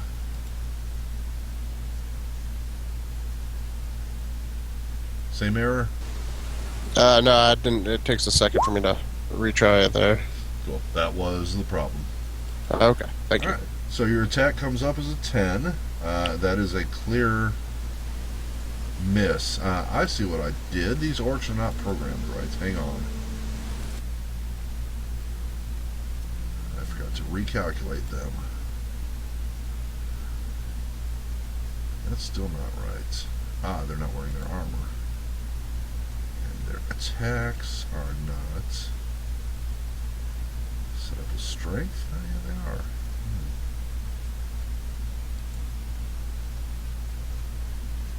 Oh, okay.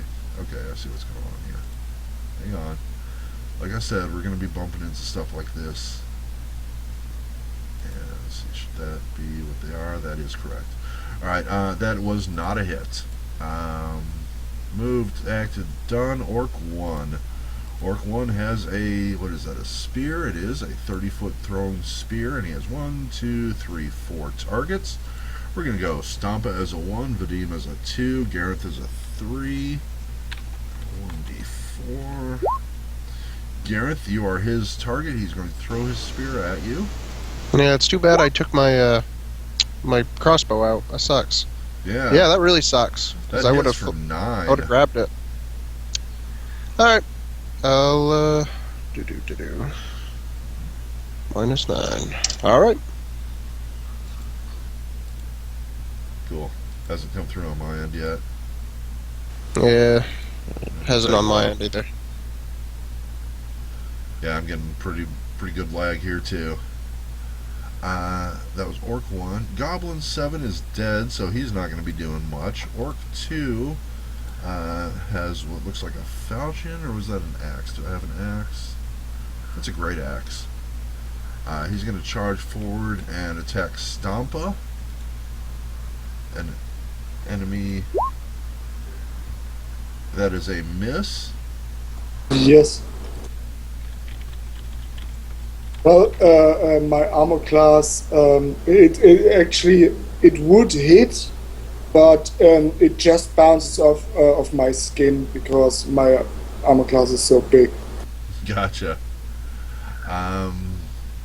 Vadim, you are up. All right, I'm going to stand exactly where I am. Well, wait a minute, no, that would be 2 standard actions. Never mind. I'm going to still stand exactly where I am, but then I'm going to pull my wand of magic missile and fire that bad boy at Orc Alright. 4. So, Magic missiles always hit. I believe you have the potential to know the spell, so you don't need to use an UMD. correct? So just do Yeah. 1d4 plus 1. And what was your target? Orc number 4. This guy with the whip. Right. He's going to take 2 hit points of magic missile damage. And he snarls in pain. You didn't want to move, right? No, I don't want to move. I like being behind Stompa. And he's going to snarl. And he screams out an orc. Stumpa, what's your clan name, or do you have one? Probably I'm from the Blood Slasher clan. Blood Slasher clan, right. And this orc, you think he would recognize you or not? All the Blood Slasher clan are all these massive things, you know, Crusher and Smasher. They are all these massive orcs. Right. So he'd probably recognize you. And he's going to stomp forward to right here, yelling orcish curses against the Blood Slasher clan. And he is going to flick his whip at you. and it doesn't even come close. You're easily able to dodge it. Next round starts up with Stampa. I make a 5-foot step between all of them. Excellent. Making a 5-foot step is one of those things you can always do in Pathfinder, almost always, I say, and it protects you from them getting to make an attack of opportunity, which they'd otherwise get if you moved near them. So 5-foot step, waiting for that lag.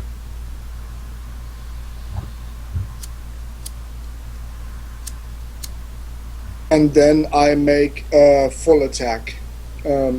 First smashing against the orc over me. All right.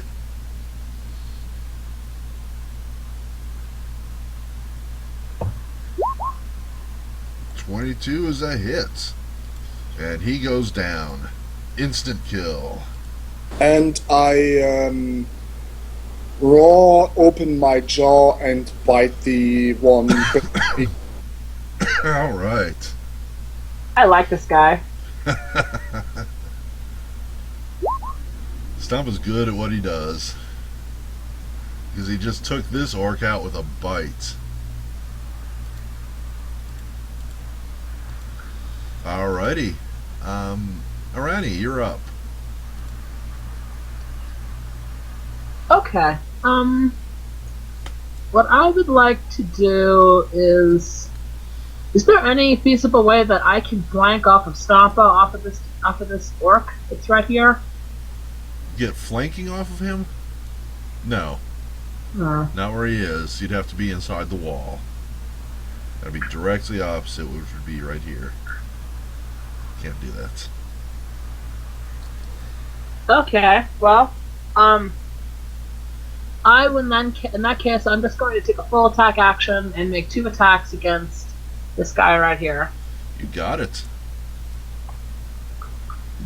Your weapons are set up for single or dual attacks. I think this is... Oh, so now I have to click on the... Okay, so now I just... Did I do that right? You did that exactly right. You Okay. clicked your token, click the attack you wanted to make, click your target, everything I need to know comes up. That is a hit for 5 points of damage. It looks like your strength might not be appropriately added to this. Well, my strength is a 10. I don't have any strength bonus. Okay. I'm a little confused though because it looks like it's counting the same attack as 2 different attacks You mean as the opposed crit? to rolling it twice. Well, no, just the it only rolled 1 attack roll. It doesn't seem to roll into attack rolls. No, it doesn't. You have to do 2 separate attacks manually. Oh, okay. I didn't realize that. Well, let me go ahead and make my other attack then. Cool. This is my first time doing this. Yep. Alright, you're not going to like this. Your first attack worked. You hit, you did 5 points of damage. However, your second attack, you have rolled a natural 1. That's why it's red there, and you've done a critical miss. So I need you to go into your macros. Under settings, if they're not already in your macro bar, there's one called CM, critical miss, as opposed to CH, critical hit, and I need you to click or roll that once.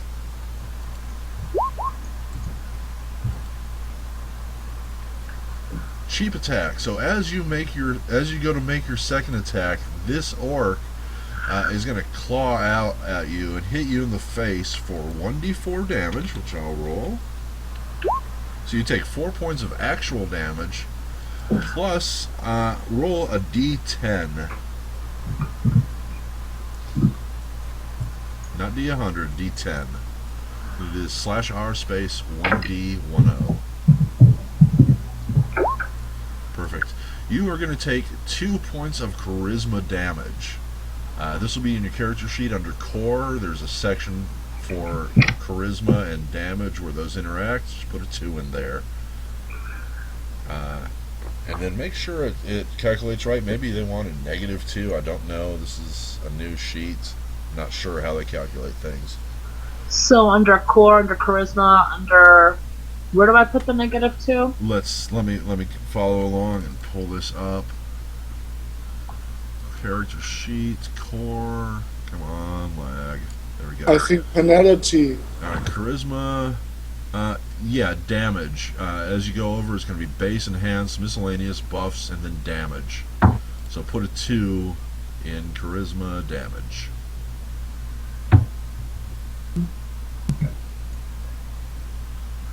Cool.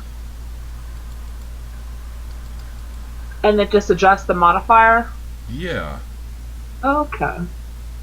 Yeah, there we go. So everything you did with charisma is now going to automatically be modified by that damage, and you can heal that in the future. But for now, you got a big, nasty, ugly scar on your face, and it ain't making you prettier. Makes you look cooler. And you're going to lose your blue dot because you're no longer defensive. And that's the result of a critical miss. A little something fun, something extra. To remove the blue dot. Stamper likes this scar. It gives a woman character. Zipok, you're going to lose your red dots. Have you figured out how to do those yet?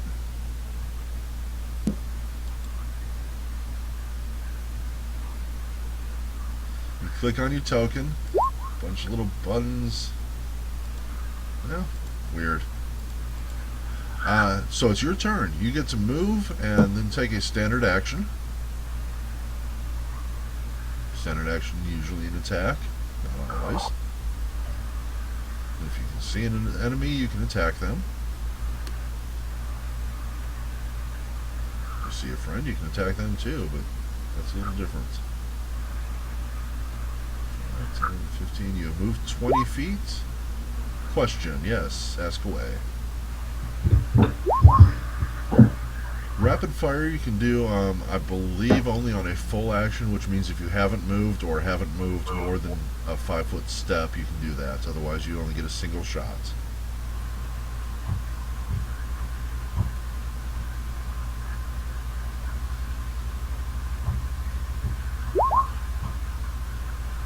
Fire arrow, excellent. So you're going to do the standard attack. Click your weapon, click the targets, and then we're going to roll 1d6 to see what damage it does in fire. So, whoosh, 23 is a hit. It pierces the orc for 13 points of damage and then bursts into flame. So it's going to be a d6 for another 6 points, the maximum it could have done. And this orc is extra crispy at -8 hit points and falls to the ground and dies. You cannot recover fire arrows. They explode. They burn up. So make sure you mark yourself down one of those. And unless you want to talk to somebody or something else, your turn's over.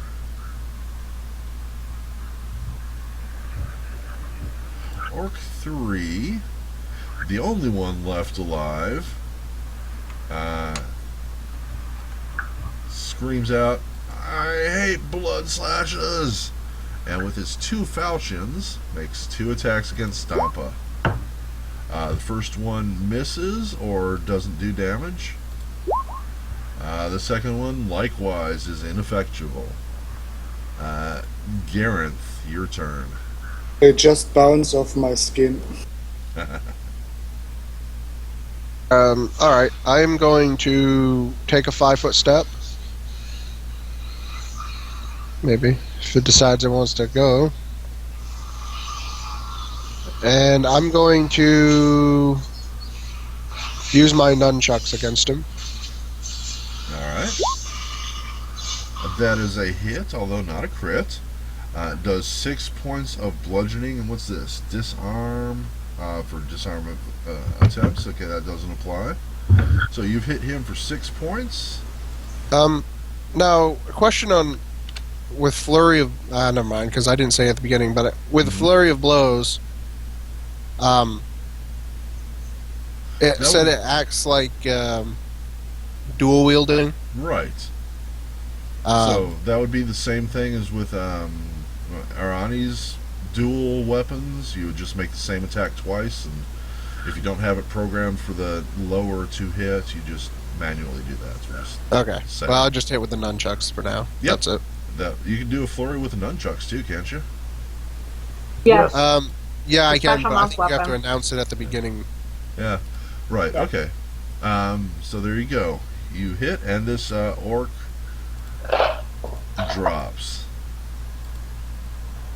There you go. I'm going to immediately cry out in pain and grab the giant gash in my face and look around at everybody. Hey, does anybody have maybe a Give, I healing wand or? give her one of my healing potions. I ignore her cries and begin to search the orcs. All right. That's Vadim. That is redeemed. Cool. Arani, if you're going to drink the healing potion that you've just been given, just roll manually 1d8 plus 1. You get 3 points of healing, and you've restored all of your charisma damage. As Vadim starts searching, what is anybody else doing? Anybody who's not someone active? I look if well one thing you should with orcs, they have ferocity. Well, that's you probably do you know that what ferocity does? Not offhand. I believe it makes him like more powerful in combat. It's they when they drop to beyond 0 hit points, they don't go down. They just go down if they get killed. Oh, at actually negative 10 or whatever. Yeah, These orcs never learned that. that's why they are not members of the Bloodslasher clan. Yep. They got sharp teeth, but that's about it. Alright, Gareth is going to drink a potion, and then he's going to look through these sharp tooth clan bodies. I look at the scar, the slight scar that is left in the face of the ninja, and say that looks good. Makes you look tough. Cool. I grin weakly. It's like it hurts. It feels better, but it also still kind of hurts. I think you're used to it though. Alright, so y'all start searching through these orcs. You found, their gear. It's not really worth anything. However, their gear that you split up that is worth anything, plus any coins that they might have, means that each of you gets to roll a 1d20 and add that number of gold pieces to your inventory. There's one for each of you.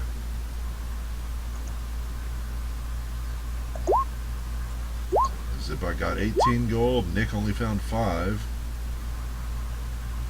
Bit of a difference there. And who's left? Arani? Yeah, this glitch that I found is pretty severe. I experimented with all kinds of values, and None of them are making a difference? none of them are making a difference. Even though I have a 15 charisma, it's saying I have a 14, but the modifier is 1. So none of those things match, so I don't really understand what's going on with that. Yeah, I don't know either. I've noticed in Go ahead another and game. just register or restore it to 0 or standard, however it takes to do that, and I'll look into it in the future. I've noticed in another game that the like on the ability modifiers are not working properly Yeah. in some of the calculations. I don't know if it's a system wide thing or if It's probably just the way the sheets are made. yeah. This is the first time I've ever tried to use it. So just do what you have to do to get your numbers back to where they're supposed to be. I just don't know how to reset it is the thing. There's not a key or a button to reset the values. Just put 0. Well, I'm putting 0, but it won't update on the left, is what I'm saying. Oh, let's see. You have to click after that outside somewhere else that it recognizes that it isn't. I have done that so that I can Oh. calibrate. Yeah, I just clicked recalculate. That's not working either. I think I've frozen you up too. Go ahead and close your window entirely. Not the Roll20, but just the character sheet. Let me pull you up. Oh well, that's all right. That'll work too. That's even better actually. And then I can see what I can do without having to worry about us working at odds with one another. That was not really a great fight. There were just some sharp teeth orcs. Pathetic. I had hoped for lion. So, Kayla, you were supposed to have a base score of 15. Yeah, and I'm trying to get that to come back in, and it's still going at 14. Your sheet is messed up. I'm not sure why. Let me try one more thing.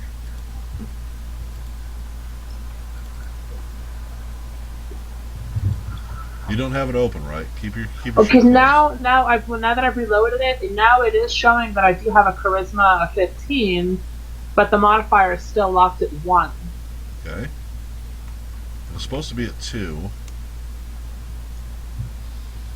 And I don't know what else that would be happening. So, when that comes up, just remind me you're supposed to have one more. Oh, it just fixed itself. It Oh, just okay. updated. Okay, there we go. Don't know what to tell you then. Probably just lag or something. Yep. Okay, so moving on. Did you get your roll? You did not. You get to roll a d20 for coins.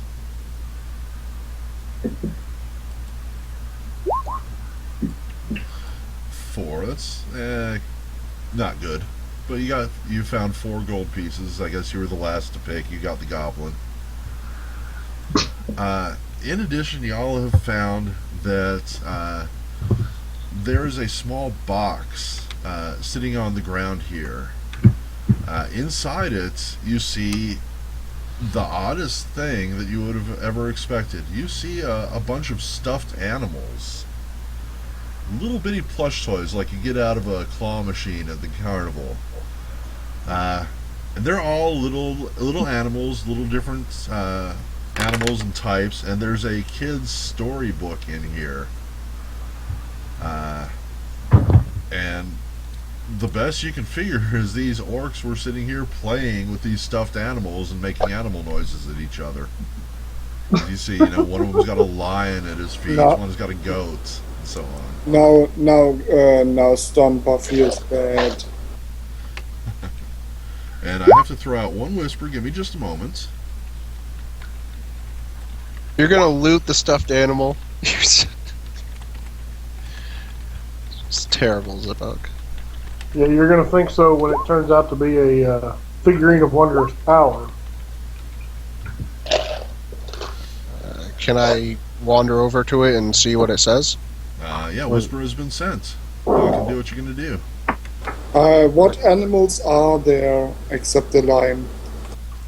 You name an animal, it's there. I will take a Chicken. plush bear. Wonderful. Everybody feel free to add to your inventory one plush stuffed animal of your choice and description. It's Noah's Ark. Alright, Gareth is gonna walk over to the west wall and look at the inscription and see what it says. Cool.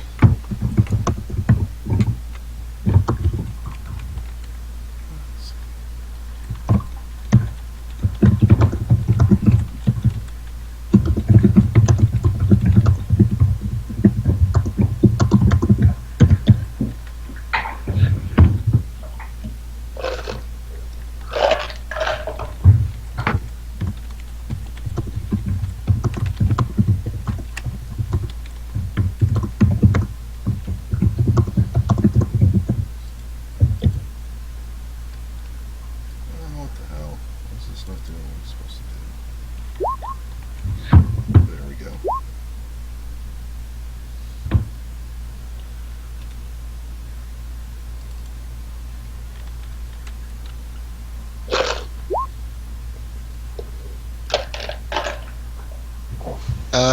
So is the like kind of messed up symbols there? Is that something I can't make out? Yes. Okay. These are scratches that it looks like maybe even someone had deliberately removed this.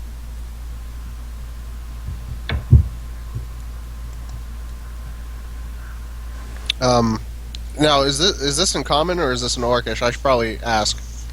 It is in a 1,000-year-old script in Common. Okay. It's actually carved into the what's that like little strip along the ceiling? It's kind of carved into there. It's not immediately noticeable, but once you notice it, you can tell that it's writing. But part of it's been kind of scraped away. Could I? Is there some kind of? Does it look? Does it look like it? As I say, is there some kind of check I could make that I might be able to make out what, like, even through the scratches? But I'm not sure. Yes. Give me a knowledge history, please.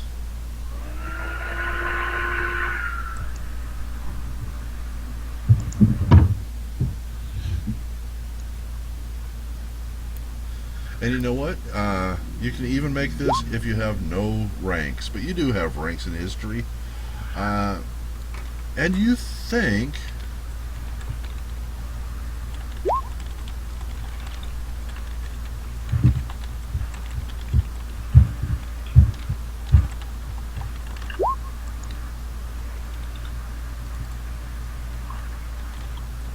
Could I go over to the children's book and look through it and see if there's a passage in it? you can. Alright, I'll go over to the book and open it up and read through it. Is there any such passage that seems to correspond to that? There is.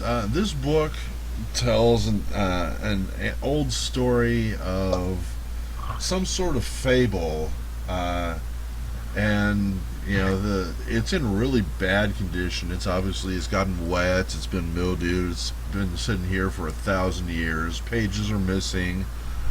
Bits of the pages are like torn. You can't really get the whole story.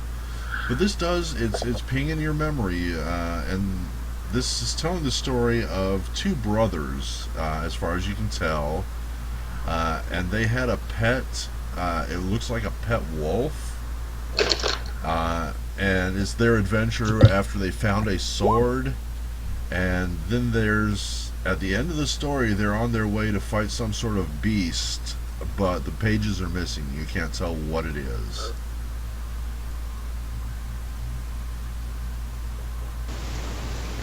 Interesting. Alright, I'm gonna put the book in my backpack. And along with that, since it seems that the fable has to do with a wolf, I'll take a wolf plush toy Okay. and stuff that in my backpack as well. For what it's worth, the plush animal toys are my Christmas gift to each of you. Woo! And there you go. Yeah, we're playing with the plushies. They sure are. People love plush animals, even if they're just text. Even if they're not even that. Little fun roleplay tool for you.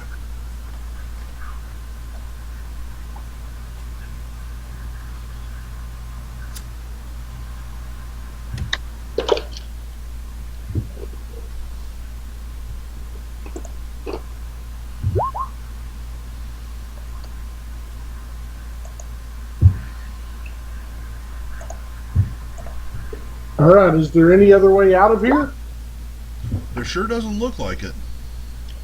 I will do a search of the room using both sight and smell. Cool. Yes, Zipok, that is indeed the smashed door that Stompa kicked in. Vadim looks around. He doesn't really see any signs of anything unusual.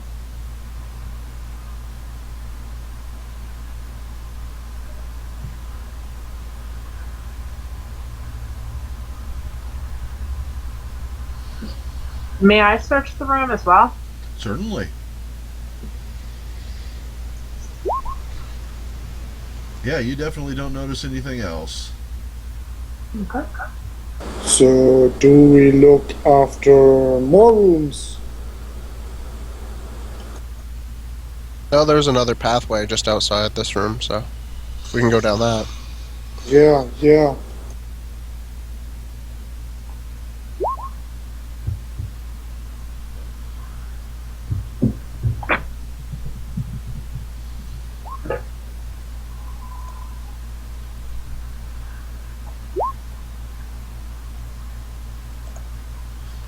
Alright, party starts moving back out the room, down the hallway.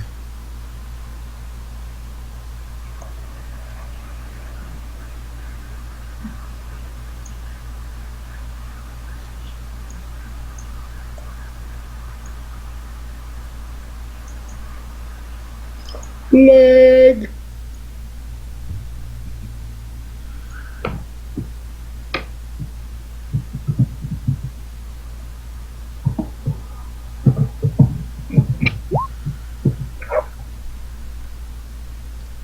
Zipak, you can hear wind through trees and the occasional evening bird singing. Uh,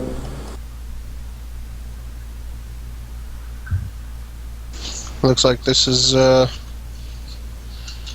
another way out. Maybe we should go in through a different entrance. yeah, yeah, yeah, I agree.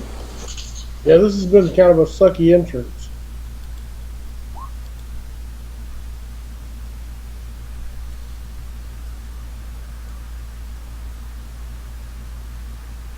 Somebody else choose.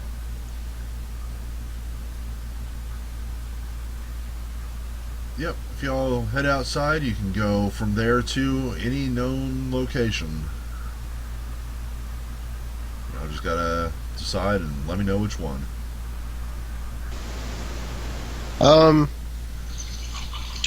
Can we go to this one up here? It's kind of close to the to where that troll statue was. Let me see. Ping again, please. Yeah, sorry, hold on. I just gotta. Somehow I managed to click the torch and that got me. Alright.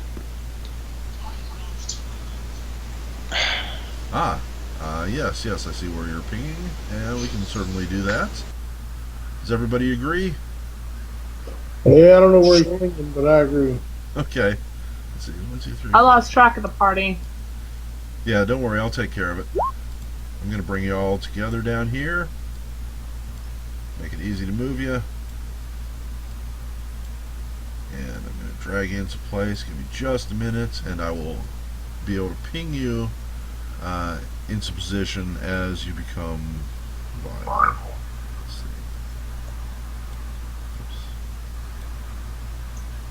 Oops. I'm just going to put you in random positions for now. Just a moment. Oh, and I would have put one of the torches in the room that we were. Yes, indeed. Alright, so you should have just automatically moved to where your tokens are. If anybody is not there, please let me know. I'm going to drop a torch for record keeping in the previous room, and then come back to where y'all are at. And again, I just put you in there randomly, so what you see is what you see. Let me zoom back in so I can see good. And there you go. Let me see. I do have to make this small adjustment. No, I don't. Everything's fine. Everything's good. What would we like to do?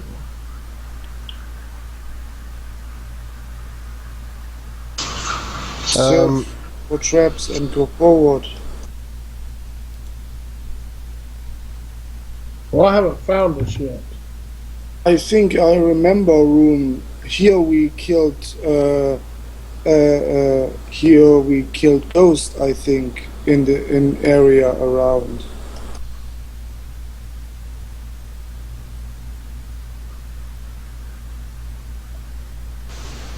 I'm gonna go ahead and search, make a perception check on this door, Okay. see if it's locked or trapped. Zipok just did the same thing. Oh no, Oh, did he? that was from earlier. Never mind. I'm Yeah, sorry. Let me check. 25 west. Scroll down. Somebody ping where we are.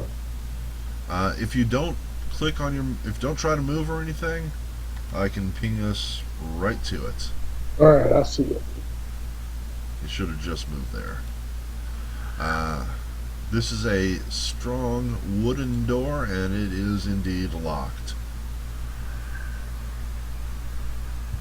Alright, I relay that information to the party.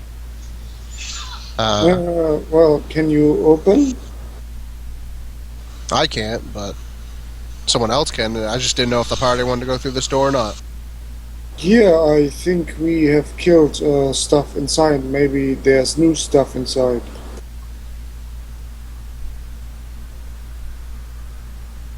Okay then. I will make my way towards the door and open it. Where is the door? Is it right there? That's it. All right. Well, I'm really not that good at finding traps, but I can disarm them once they've been found. Does anybody else want to give this a once over? I have really bad vision. I already Yeah. already did it. It's just locked. Oh, so it's just locked? Okay. Yeah.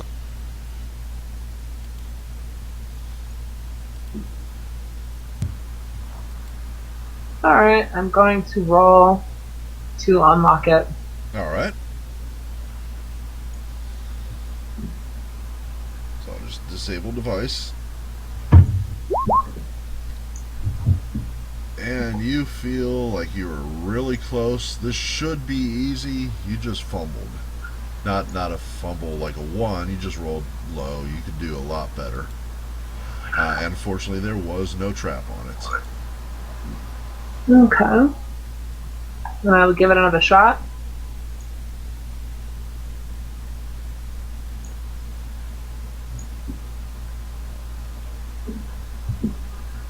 Oh, hold on, I didn't select my token. I thought it was selected.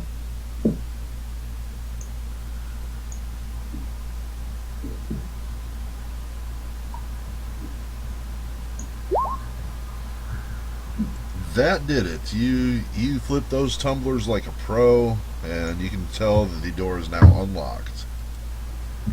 Okay. I open up the latch and I slowly push it inward. Cool. This door is now officially open. You can see some dismembered skeletons laying about. There's a burnt out torch in the middle of the room. It looks just like what's on your map. Well, not your map. You didn't get one. Well, I guess he probably would have given you one after you paid. So, yeah, the little map in the red. We have been in this place, I think. I remember killing some of those.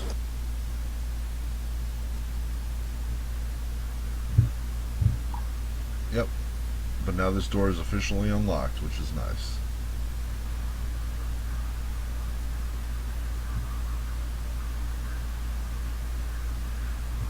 So looking on my map, I'm going to see that there's a couple rooms that haven't been searched. It says there's a troll statue up there, and that sounds interesting to Gareth. So he's going to try to make his way over to that room.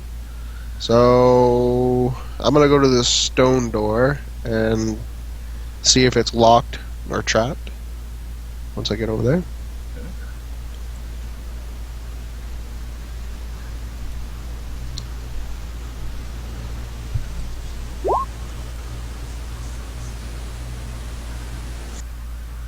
The stone door does not appear to be trapped. It does seem to be locked. Who does relock?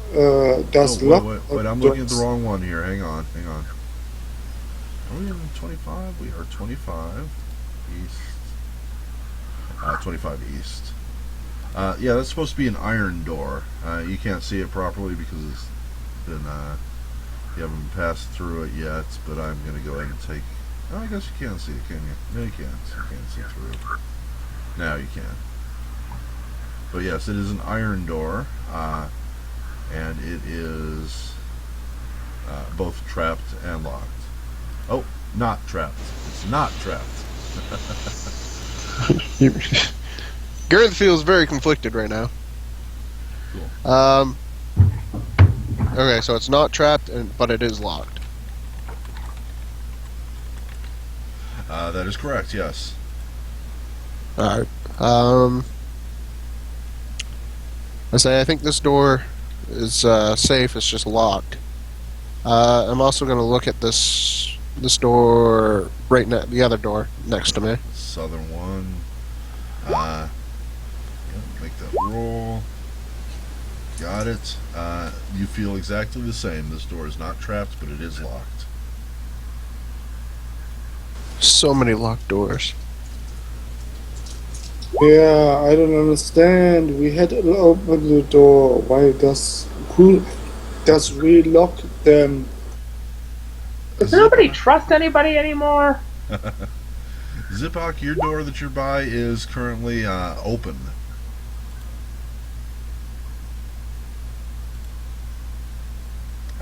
In addition, I'm going to throw you a whisper.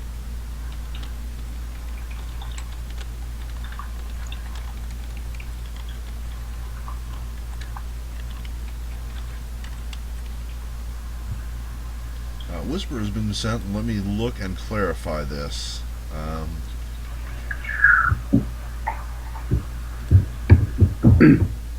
Yeah, gotcha.